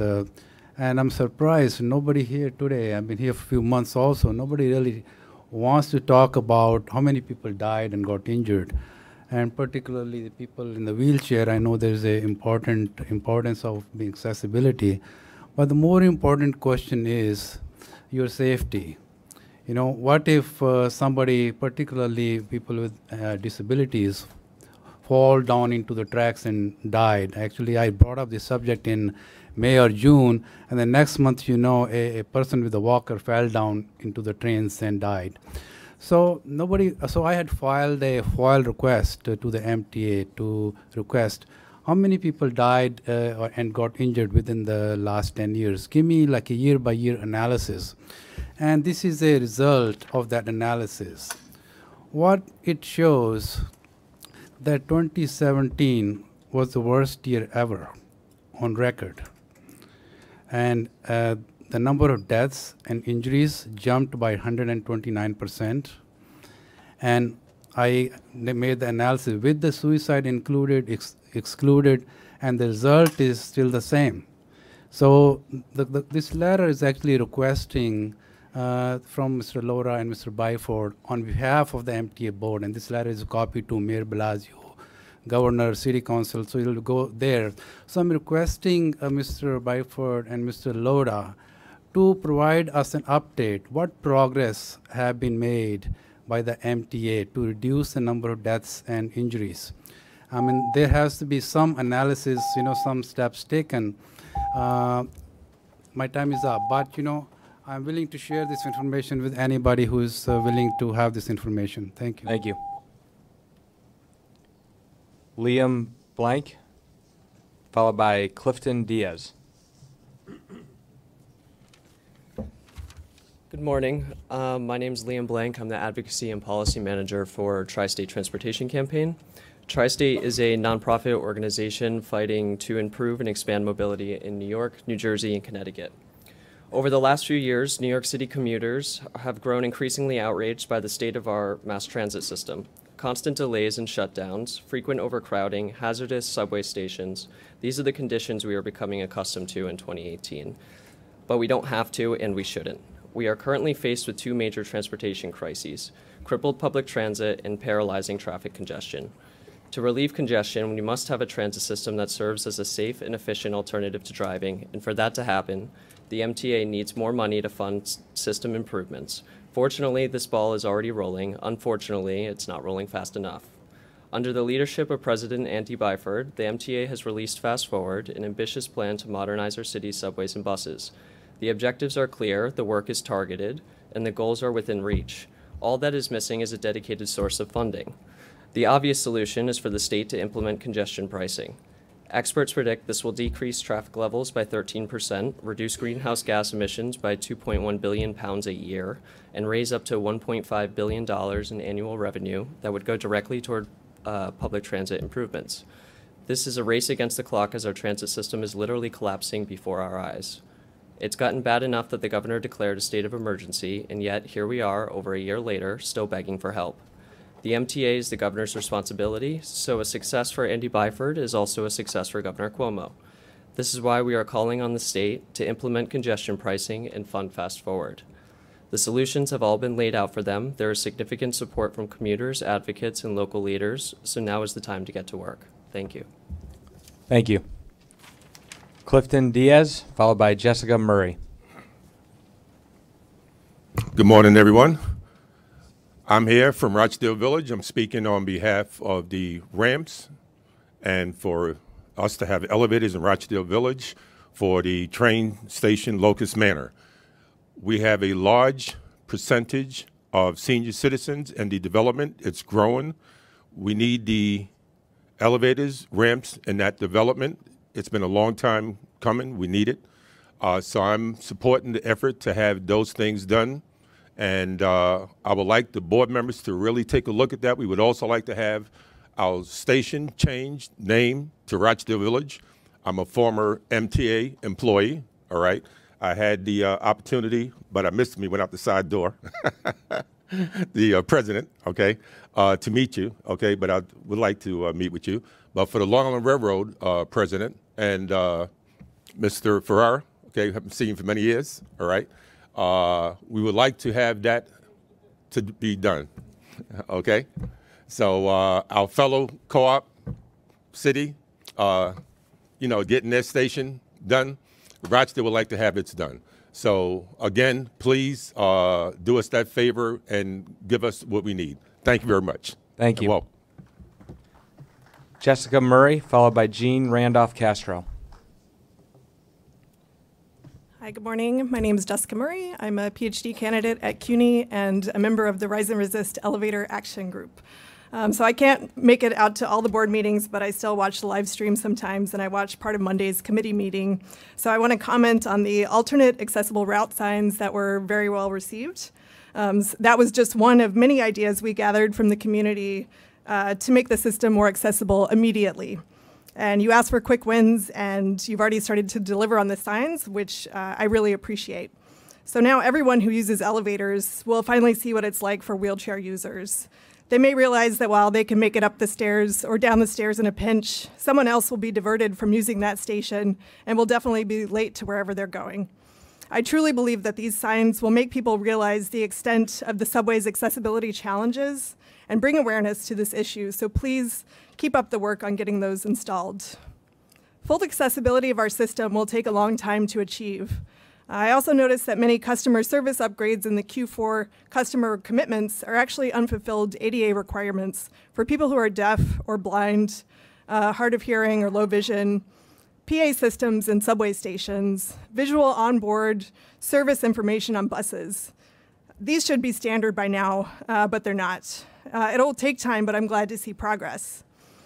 So there are not many quick wins that are left, but I have one new suggestion. Settle the lawsuit. There's a settlement conference next Tuesday. We're really excited about Fast Forward's very ambitious plan for 150 new elevator stations in 10 years, but these are just plans. If you want to show your commitment to accessibility, come to an agreement. You've already started to turn the page on accessibility. Go the next step, and please settle the lawsuit. Thank you. Thank you. Jean Randolph Castro, followed by Mary Kessinger. Good evening. I'm Jean Randolph Castro, here to represent Rochdale Village. I'm the board president of the directors of Rochdale Village. I am just trying to find out, why is Rochdale Village being ignored? I lived in Rochdale Village for 33 years. Before I became the president of the board or even on the board of directors, I am an advocate as well, as we have a cooperative here by the name of Sean Chandler. We've been working for many years. Needless to say, speaking about the elevator, but we need ramps. We don't even have a ramp. We're not ADA compliance. We fight hard for our community. We need you to show up and do something about us having a ramp, elevator, because we have 28,000 people that live in Rochdale Village. We ride the services there. We don't have to go to Jamaica Avenue because we can't get up on the elevator, get an elevator, or get upstairs. Steep stairs are too high for people to walk. 50% seniors, and I'm one of them. So please, let's do something about it. And I thought we were the only one being ignored here, but I see many people have the same issue. Please do something about it. Thank you. Thank you. And our final public speaker is Mary Kessinger. Yes, good morning. I'm with the People's MTA, and we want to let you know to stop stalling. You have been stalling for years on getting this system accessible. I was at a conference that Councilman Rodriguez called a year ago, September 2017, where the plan was laid out that there would be 50 accessible stations, 50 elevators to be installed. That was over a year ago. We haven't seen any installations at all since then. So we urge you to stop stalling. And who knows how long these plans have been on the table. You know, I know that they have been there at least a year before Mr. Byford was hired. And it's time to really start on fulfilling your promises. Now, the second step behind getting into an elevator is getting actually on the train. There's a 3-inch gap, vertical gap between the platform and the floor of the subway car. And it's impossible to get over that. I ride a scooter, as you could see, and the people that help me get on the train are the other riders, grandmothers, grandfathers, teenagers, neighbors, friends. The only way I can get on the train is for help.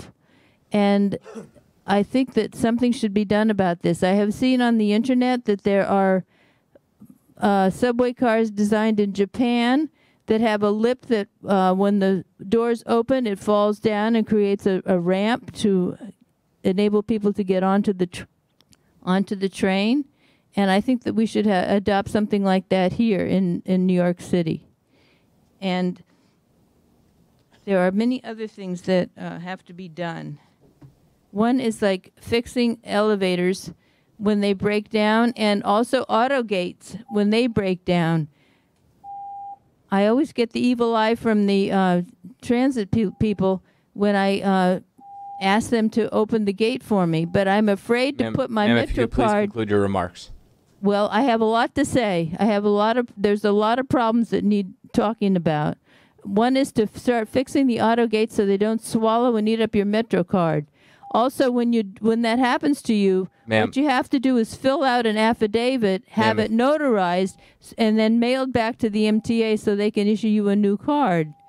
Well, that means that you have a record of the stations that require help.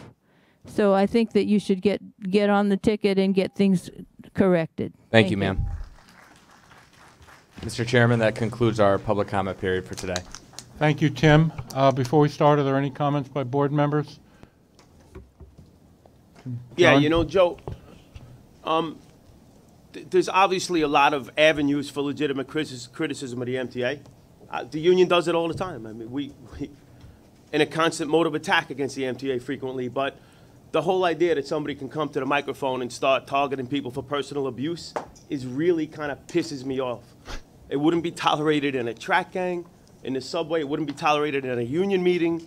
And I think this board should move to do something about it. There's a big difference between free speech criticism. There's a discernible boundary between free speech criticism and personal abuse. And it seems crazy to me that somebody would go to the microphone, target out members of the board for personal abuse, attack the MTA. The MTA deserves to be attacked on many levels. There's no doubt about it. And there is a lot, as the last speaker said, a lot to talk about. There's a lot of problems here. I think this board should move to enact rules of decorum. It seems crazy to me. So, John, some of the ad hominem attacks against both the board members and staff this morning, I agree with you.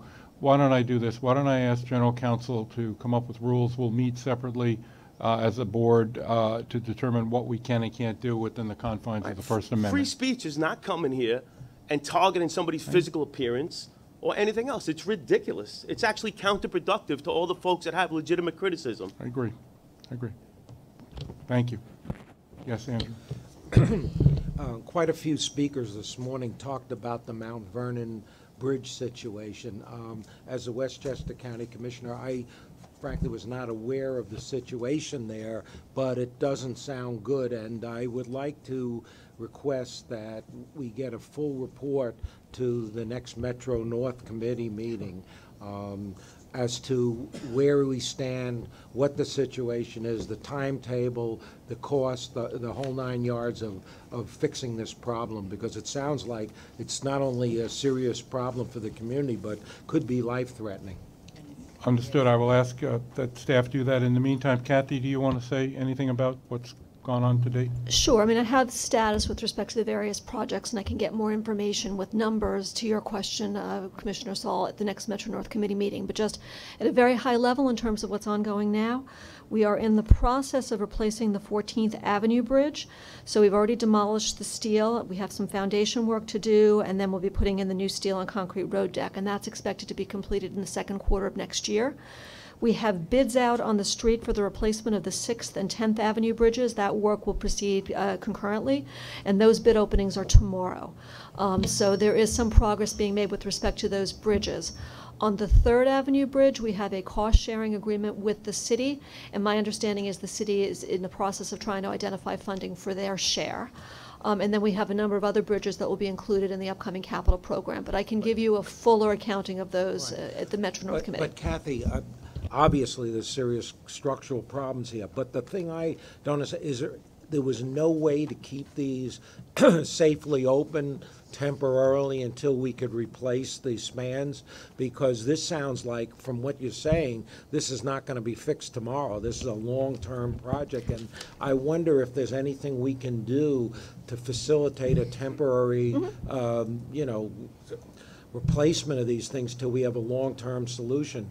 Yeah, as I sit here today, Andrew, I don't know the answer to that question, Okay, but we will that's fair. certainly look into that and Right, report but back. we should get a complete report. Absolutely. And maybe when you get into this thing, Kathy, there's a way to get this thing open on a temporary basis so that they can operate in the community with emergency facilities and so forth. Yeah, I will speak to the project team and see what we've already looked at in connection with those But we'll have a full bridges. report. Yep, you'll have a full in a report in the couple weeks at November the next timeframe. meeting. But Okay. I did want to assure the board that we do have a number of projects already underway, and we'll be seeking funding for additional projects in the upcoming frankly, capital I wasn't program. aware of this, but it sounds terrible. It really does. Susan? They have a legitimate problem. Kathy, in the recent past, we've seen some fairly innovative techniques exhibited both on some of our capital construction projects and Long Island Railroad. I would appreciate it if you would speak with Jano and Phil and see if any of those expedited processes and techniques could be applied to the Mount Vernon situation so that the actual timeout is shortened. Sure, I will share the designs that we have for the bridges that are out for bid now to see whether there might be opportunities to expedite the replacement of those bridges. Thank you. Andrew? Many of today's speakers referred to the lack of accessibility in the subway. So, Andy, do we have a possible date when all of the stations will have been inspected? So what we said was we would get the surveys done within 2 years. We're actually making very good progress. We're already up to over 100 of the surveys have been done. I think we're around 130. So I think we will easily beat that target. Once I've checked in with Alex, I'll come back to you with a precise date. Thank you. Okay. There being no further comments, we'll move. The minutes of the September's meeting have been distributed to all members. Are there any corrections or omissions or edits? There being none, do I have a motion to approve the minutes? Motion? Seconded. All in favor? Aye. The minutes are approved. Now let's start with Commissioner Schwartz and the Finance Committee. Thank you, Mr. Chairman.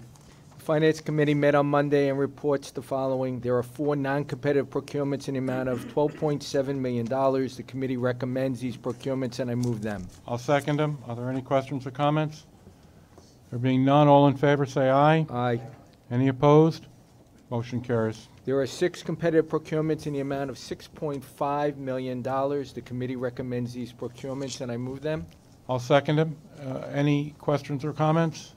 There being none, all in favor say aye. Aye. Any opposed? Motion's carry. There is 1 ratification in the amount of $1.5 million. The committee recommends this ratification, and I move it. I'll second it. Are there any questions or comments? There being none, all in favor say aye. Aye. Any opposed? Ratification happens. There are 6 real estate action items this month described on pages 56 through 72 of the board book distributed for this meeting. The committee recommends these real estate items, and I move them. I'll second them. Are there any questions or comments? All in favor say aye. Aye. Any opposed? Motion's carried. That concludes the Finance Committee report, Mr. Chairman. Thank you, Larry. Now on to the Transit and Bus Committee. Vice Chair Ferrer. Thank you, Mr. Chairman. Transit Bus Committee met on Monday and reports the following. The committee recommends the board adopt a resolution authorizing an expedited change order procedure for the R211 train procurement with Kawasaki Railcar.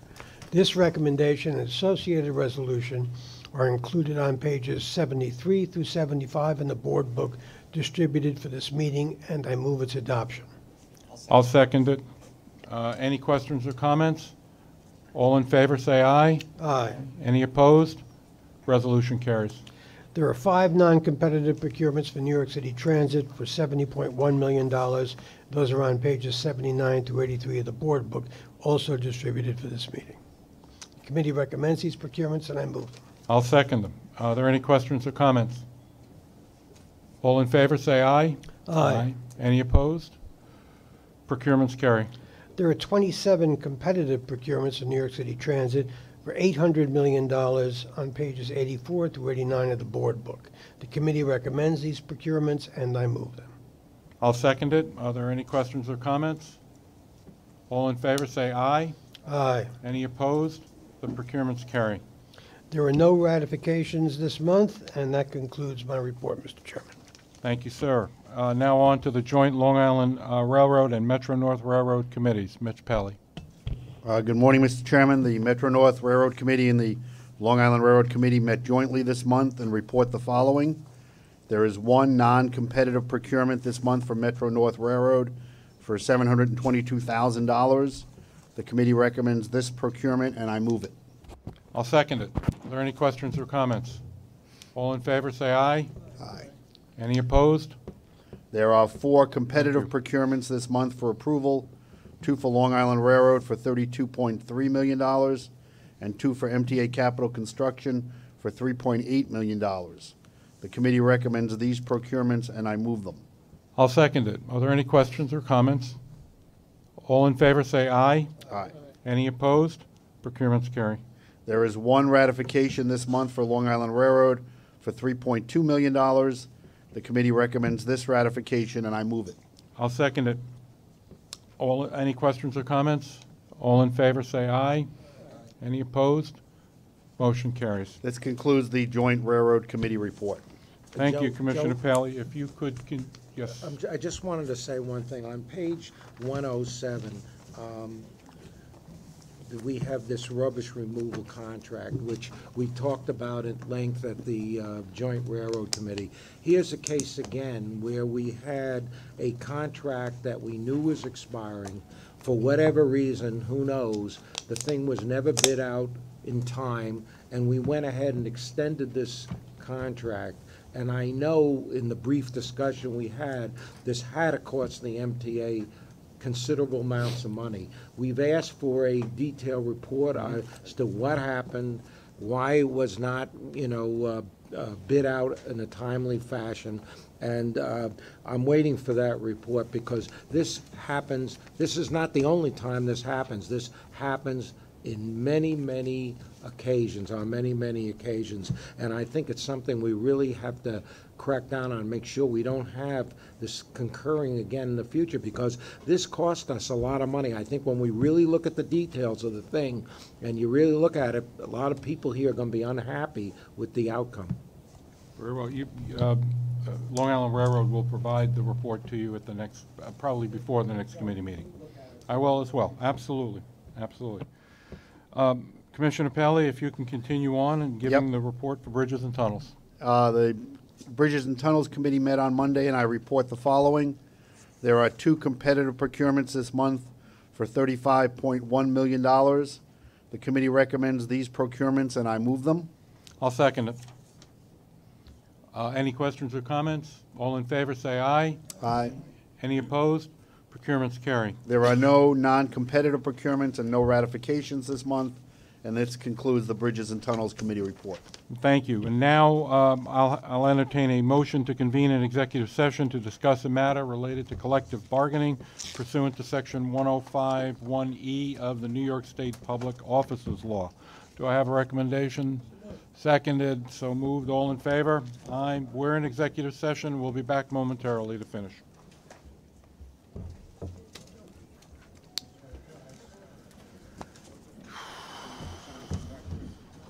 I'll make a motion to go back into public session. Do we have a second? All in favor? Aye.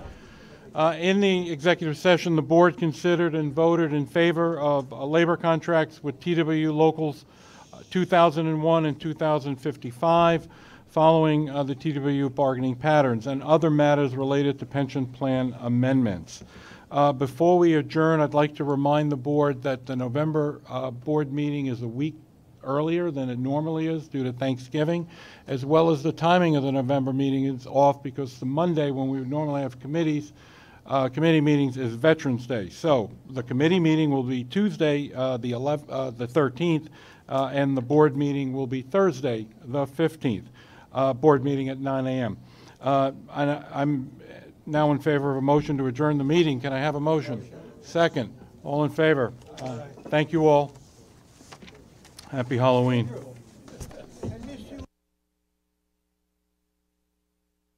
Good morning. As you all have been following during the board meeting, there have been certain activities going on regarding bombs that were found both at CNN Center as well as now the Clinton family home in Westchester County, as well as President Obama's office in Washington, D.C.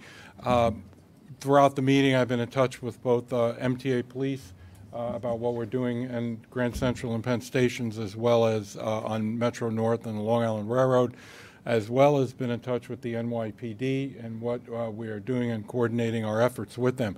As you know, the MTA is an integral member of the Joint Terrorism Task Force, and the Joint Operations Center is in motion right now, and everybody is monitoring it. There are no service delivery reductions right now, and the trains are stopping in Columbus Circle right outside CNN Center. With that, I am more than well, most important thing is, as you all know, we coined the phrase and own the phrase, if you see something, say something. It means more now and means more today than anything else. So I encourage all New Yorkers, if you see anything, please inform law enforcement so that it can be dealt with appropriately. And with that, I'd be more than happy to begin questions.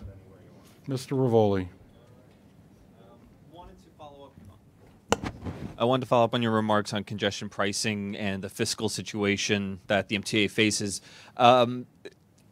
With all the existing tax revenues the MTA gets now, is the MTA going to advocate for just kind of those like baseline raises? So you got all the taxes you have now. Should they just start the rates just go up so that you have more money?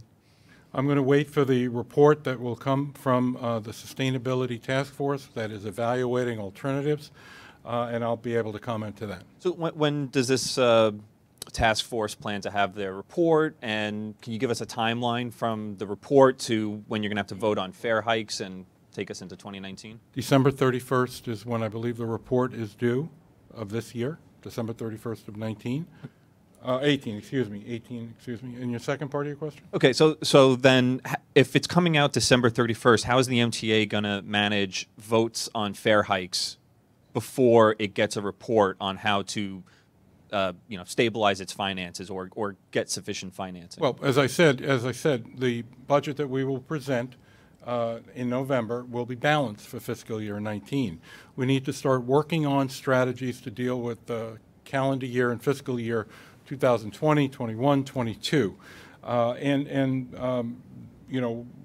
expectation, given that, we will be able to, move forward appropriately with next year's budget.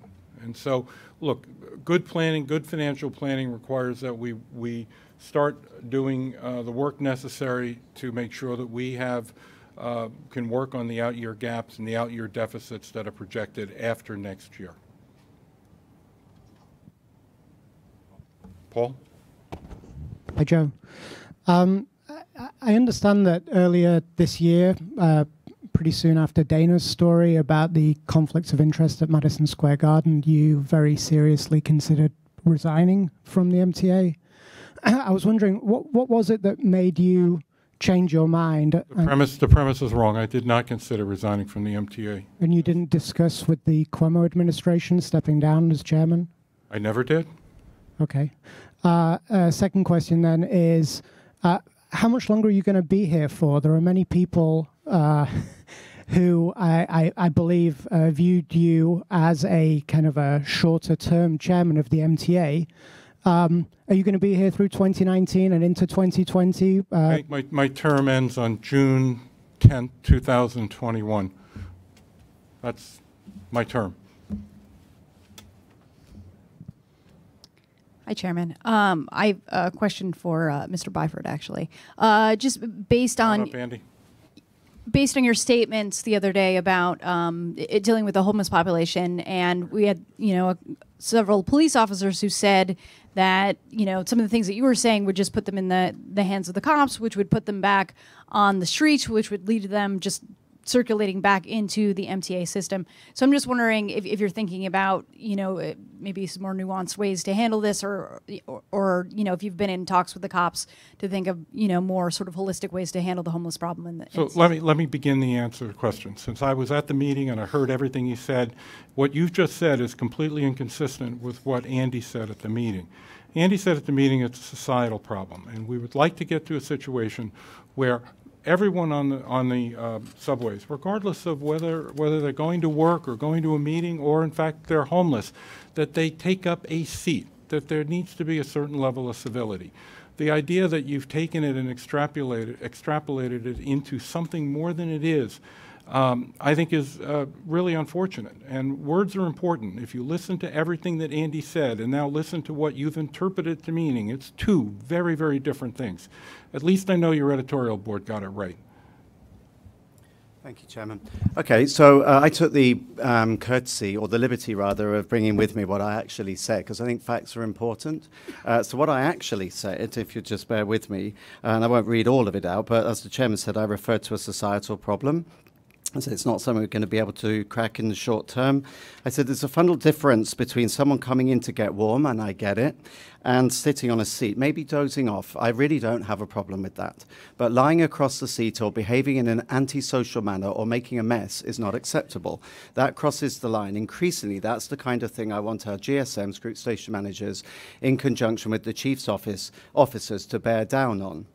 Warming up is one thing, but being offensive, obnoxious, and antisocial is another, and that we're not going to tolerate. So I didn't actually say we're going to go around arresting someone. I didn't say that we're going to quote your article, we're going to have a blitz. I didn't say we're going to have a mass eviction of people. I just said there's a difference between someone coming in to warm up and someone who's creating this kind of mess. This is an actual photo that I took where the person is going through, emptying the garbage, spreading it all around, and making an absolute mess. I, at the end of the day, have a duty of care to my employees to provide a safe working environment, so not to have to deal with blood, feces, urine, vomit, when they're trying to keep carriages in service for customers.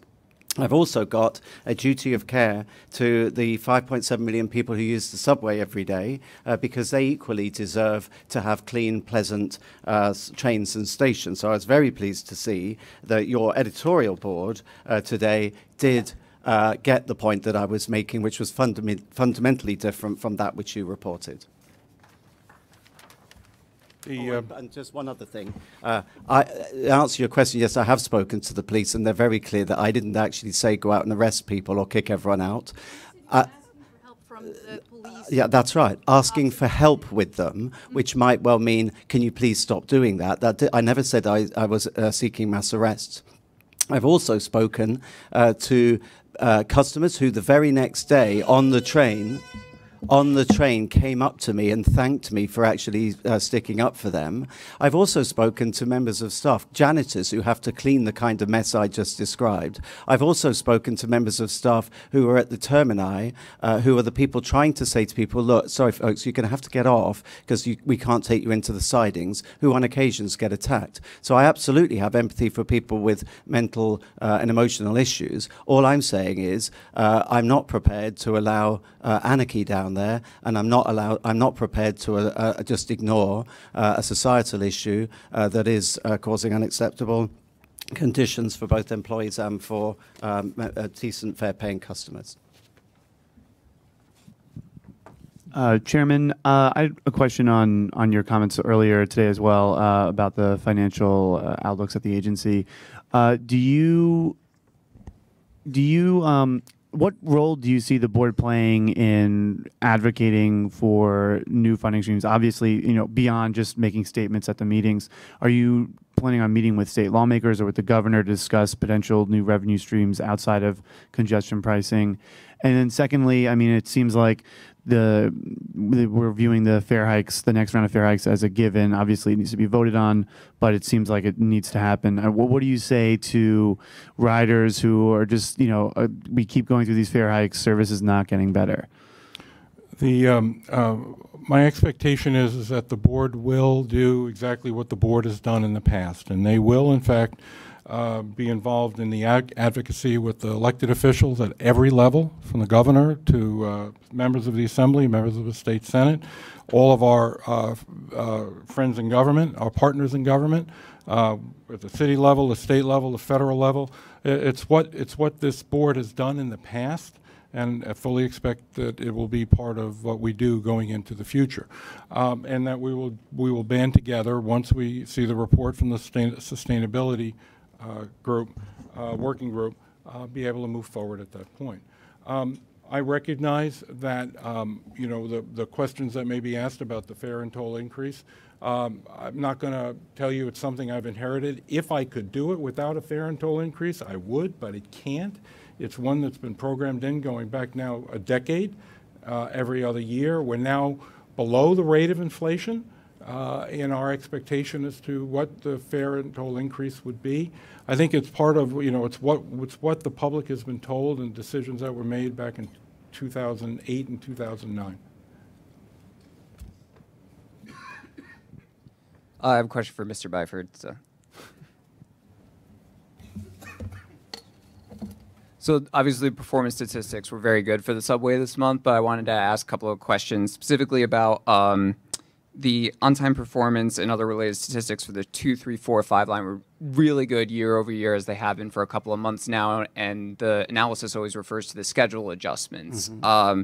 And it seems like the lion's share of the improved performance, especially over the last few months, has come from that schedule adjustments, like 27 to 35% better on-time performance, whereas every other line is usually within a couple of percentage points. So I was wondering if you could tell me a little bit more about how those schedule adjustments worked, how the customer experiences those schedule adjustments, and whether there's any argument to be made that this is a case of moving the goalposts, giving trains more time to make their runs, therefore more trains will be on time. No. I fundamentally disagree with what I call, it's kind of a British expression, but padding schedules, so I would veto that. But I do believe that you should have realistic schedules, so certainly not moving goalposts and just providing a nice sort of comfy schedule in order to meet a target. That's anathema to me. But I think equally you need to set out to operate a realistic schedule. So I think it is a combination. In fact, I know it's a combination of, one, providing more realistic schedules such that we can actually deliver what we promise to customers in terms of end-to-end run times and sectional running times, in other words, the time between stations. But also it's reflective or indicative of the Back to Basics campaign we're having, whereby we're focusing all out on making sure trains leave termini on time, making sure that you get your dwell times at stations right, and that doesn't just happen by chance. You need assertive, proactive interaction between the guards, the conductors on trains and the platform controllers. So I want them to actively manage their platforms. It's by a realistic schedule and by all-out focus on the basics that you can get a railway to run on time. Good morning, gentlemen. I was looking through the customer commitment report. Is this the pace of the progress that we could expect moving forward? And then maybe for the chairman, given the financial situation, are we going to be able to keep that up or increase it? Okay, so I'll take the customer commitment. That's a new initiative for transit, and it's something we intend to continue. It's in other places where I've launched it. I launched one in Australia and also one in Toronto. We called it a customer charter. And the idea of the commitment is, in addition to what you should expect anyway, which is to get from A to B safely, punctually, reliably, on time, ultimately, we also want to commit ourselves to time-bound, tangible improvements every 12 weeks. So these are highly visible. Every 12 weeks, we will do the following things. And what we try to do is make them very customer-centric. So things like, in the next 12 weeks, we will renovate the following restrooms in stations. In the next 12 weeks, we will deep clean the following stations, and we report on them whether we meet those targets or we don't. So it's absolutely visible to customers. This first iteration, we met most of our targets. Those that we didn't, we only just missed, and in fact, we exceeded the targets in a number of areas. So we're already working on the Q4 offer, and we'll get that out at the next board meeting.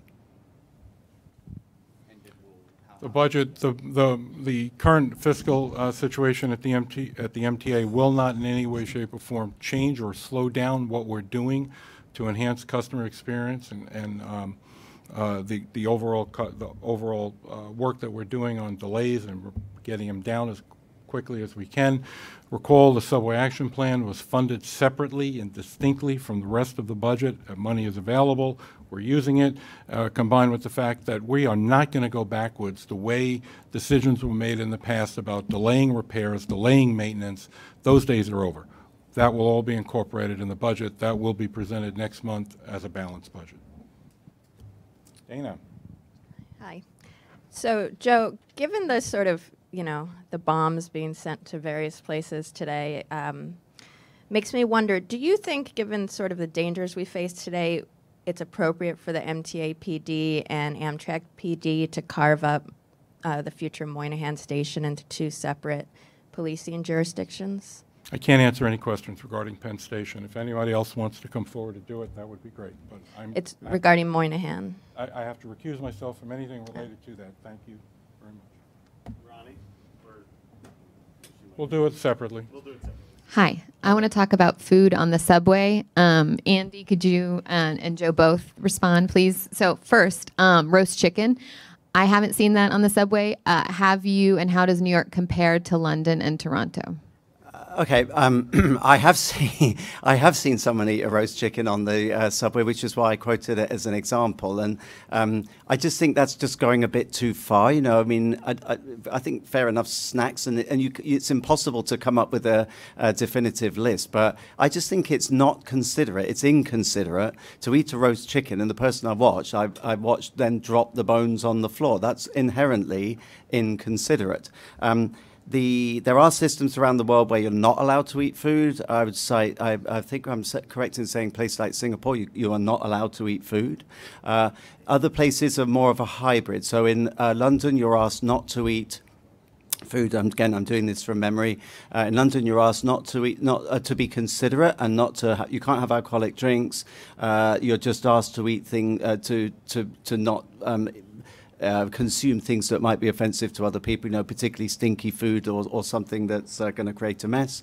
And pretty much the same in Toronto. It's not banned in Toronto, but you are asked to be considerate to your fellow travelers, and that's all I'm saying. But did you see like roast chickens in London or Toronto, or is that a New York phenomenon? I can't recall seeing roast chickens. I have seen, I've seen people, you often in London, particularly on a Friday, Saturday night, you do see people eating burgers. Again, eating a burger, I get it. On a Friday night, you get the munchies. But don't then drop half of it all over the floor, smear your hands on the seat, drop the wrapper on the floor. We're just asking people to do their bit and be considerate. That's it. And Joe, you brought up this topic a year ago after a track fire and said you were looking at banning food. Where are we on that? I think if you go back and said I would consider looking at it, I've looked at it before. And I agree with Andy and Andy's approach. Banning it is not the right thing to do in New York City.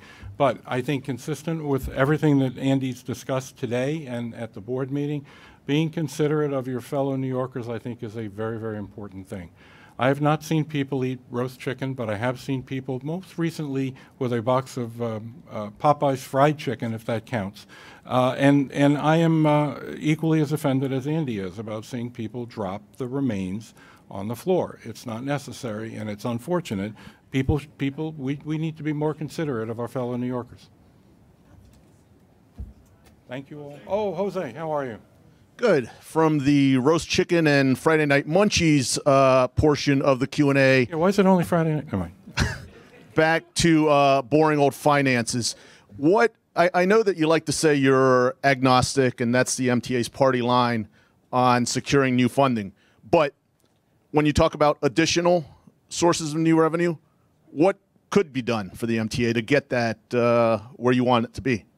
What other options do you have? There are numerous options, and it would be inappropriate for me to talk about it before the sustainability working group comes out with its report. Thank you all.